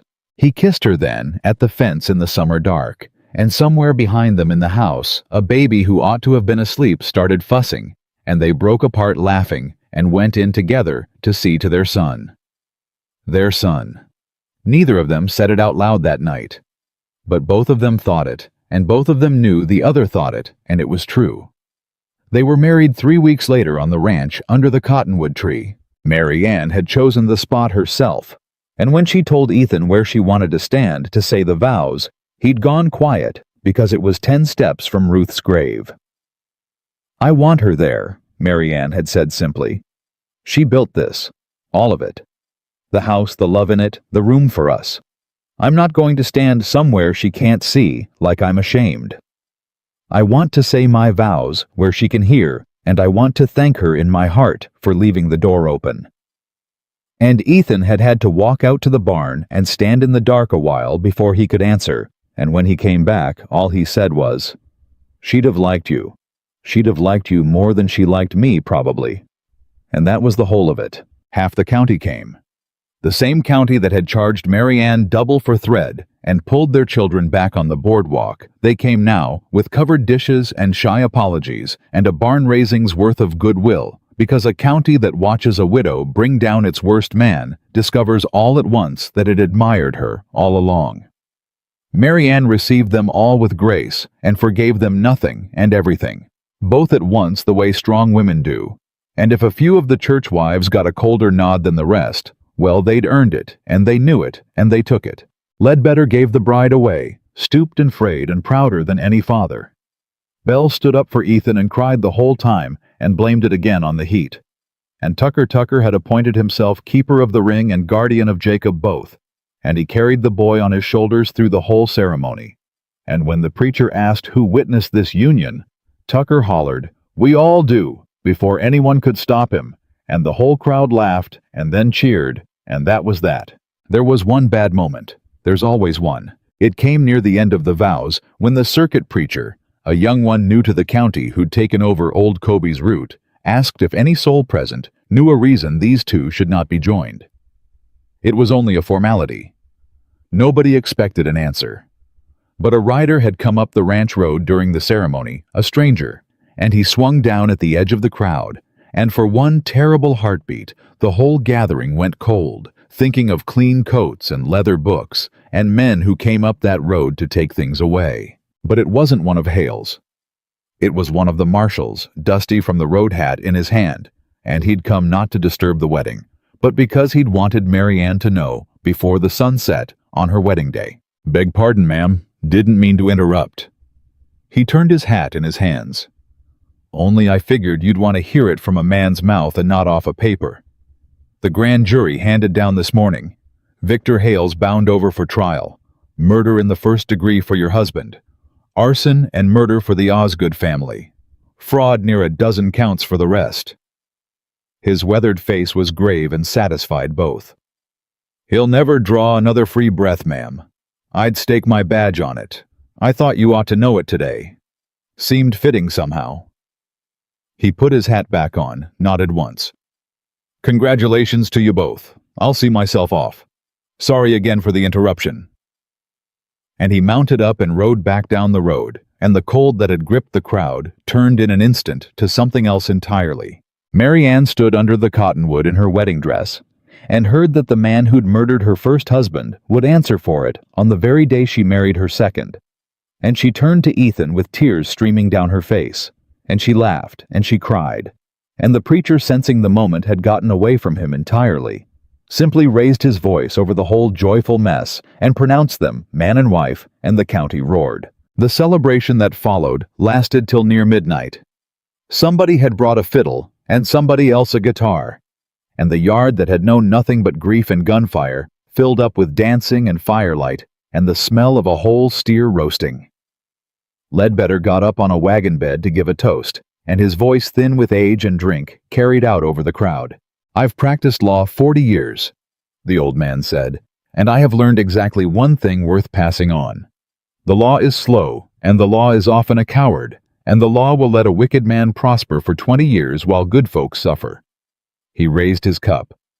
"But every now and again, if enough decent people refuse to run, and refuse to sell, and refuse to look away every now and again, the slow old law catches up to a wicked man at last, and there is no finer sight on this earth. To Daniel Whitmore, who wouldn't sell, to the widow who wouldn't run, and to Ethan Caldwell, who finally, thank God, stopped guarding an empty house and started guarding what mattered. Long life to the both of them, and may their ranch never know a quiet night again." The county drank to that loud and long, and Ethan pulled Mary Ann in against him and kissed her in front of all of them, and Belle wept openly and didn't bother blaming the heat this time, and Tucker, still carrying Jacob on his shoulders, spun the boy in a circle till they both fell down laughing in the grass. They finished the vows 10 steps from Ruth's grave, and if a warm wind moved through the cottonwood leaves just then, stirring them so they whispered, well, Ethan noticed it, and Mary Ann noticed it, and neither of them said a word, but Ethan's hand tightened on his new wife's, and he looked toward the grave, and he thought very clearly, "Thank you," and let it go. The summer wore on, golden after that, and the ranch that had been a place of silence and grief became, without anyone quite marking the day it changed, the loudest and happiest place in the county. Jacob learned to walk that summer. He took his first steps across the kitchen floor from Belle's hands to Ethan's, and Ethan caught him and swung him up over his head, and the boy shrieked with laughter.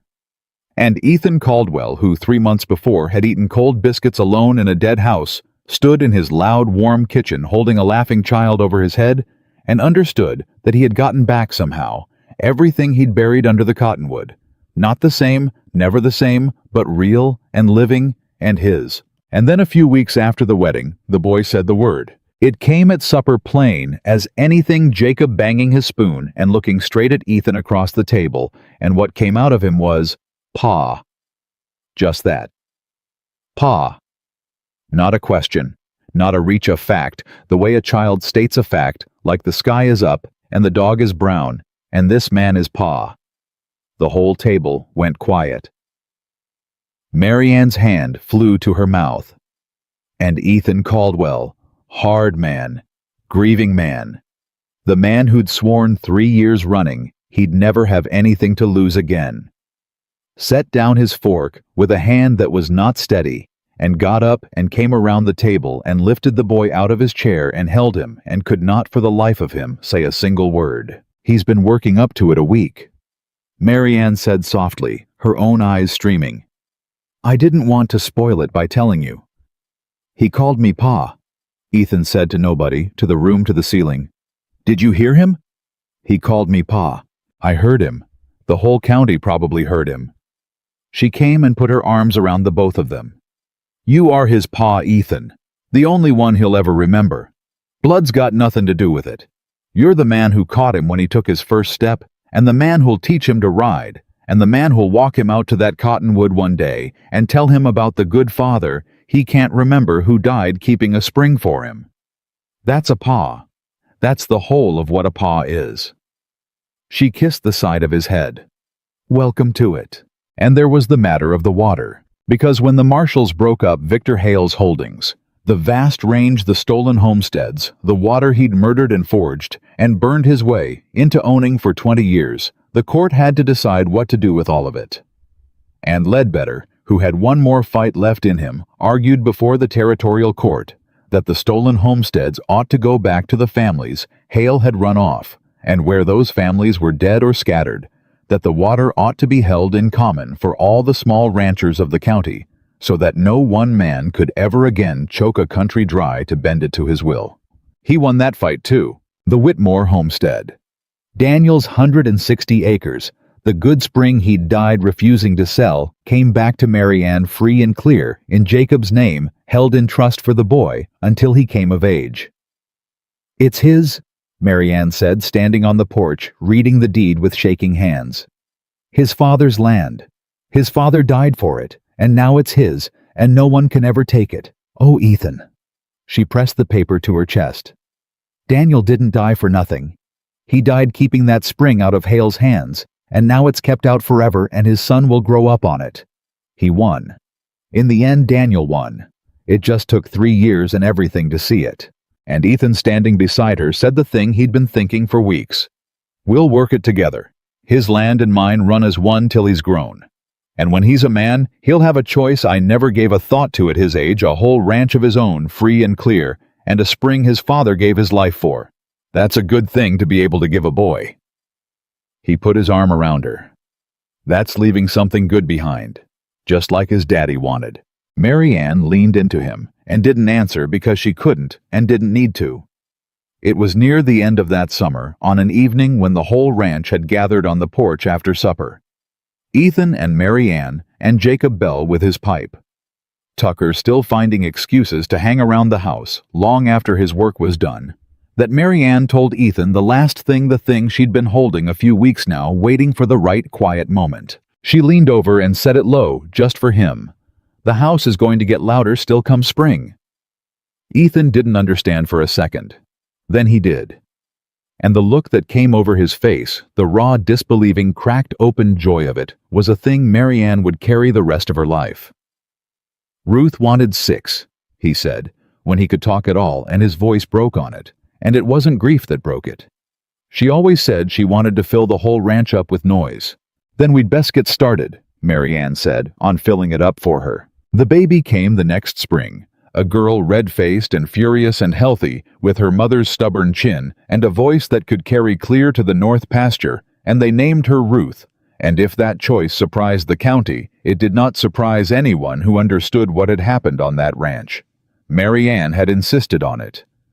"There's room in a family for more than one woman to be loved," she'd said, "and I won't have my daughter grow up thinking the first Ruth was a shadow we tiptoed around. She was the woman who built this home. Our girl will carry her name proud." And Ethan had held his newborn daughter and looked toward the cottonwood and been unable to speak at all. By the summer after that, the ranch was the fullest and loudest place in 3 counties. Jacob was near 3 by then and ran the yard like he owned it, which in a manner of speaking he did, trailed everywhere by a patient old dog Tucker had brought him, and by Bell, who had appointed himself the boy's shadow and chief spoiler. Little Ruth had learned to crawl and was a menace on the kitchen floor. The hands had come back. Word had gotten around that the Caldwell outfit was the best fed and happiest spread in the territory, and good men wanted to work there, and Ethan had his pick of them now. The 2 ranches ran as one. Caldwell Water and Whitmore Spring, the finest and best watered range in the county, and every small rancher for 40 miles drew freely from the common water the court had freed from Hale's dead hand, so that the whole country was greener and kinder than it had been in 20 years. And Victor Hale hanged that spring in the territorial capital, convicted on every count the fraud the Osgood family and Daniel Whitmore murdered for a spring he wouldn't sell. Mary Ann did not go to watch. "I've given that man enough of my life," she said. "He doesn't get my daughter's first spring, too." She learned it was done from a one-line letter Ledbetter sent, read it once at the kitchen table, folded it, and went back to feeding her children. And that was the last thought she ever spent on Victor Hale. And it was exactly the right amount. It was on an evening late in that second summer. The whole ranch gathered on the porch after supper, the way they always were, now that Ethan Caldwell pulled his wife and his children in against him, and looked out at the good land and the good water and the good people on it, and he thought about all of it. About the letter he'd torn in half the day. A stagecoach came tearing up his road, about the boy who'd reached for him in the fever dark, about the woman who'd refused to climb back in that coach, about a dead man's letter, and a dying preacher, and a spring worth dying for about Ruth under the cottonwood, and the daughter who now carried her name, and he understood finally and completely the one thing it had taken him 3 years and a whole hard summer to learn. A man does not heal by saving other people. He heals by being brave enough at last to let himself be saved. Ethan Caldwell had spent 3 years believing he'd taken in a widow and her child out of the last mercy left in a broken heart. The truth he knew now was the other way around entirely, and had been from the first. They were the ones who had come up that road and saved him. And a family, he had learned, was not the thing you were born into, or the thing that was taken from you in a single terrible summer. A family was the thing you built on purpose, out of grief and strangers and second chances and the plain daily courage of loving people who could be lost. And once a man had built one, once he had truly built it, there was not a debt or a lie or a dead man's grave or all the silence in the world that could ever take it from him again. He had come home, all the way home, and he was never going to be alone again.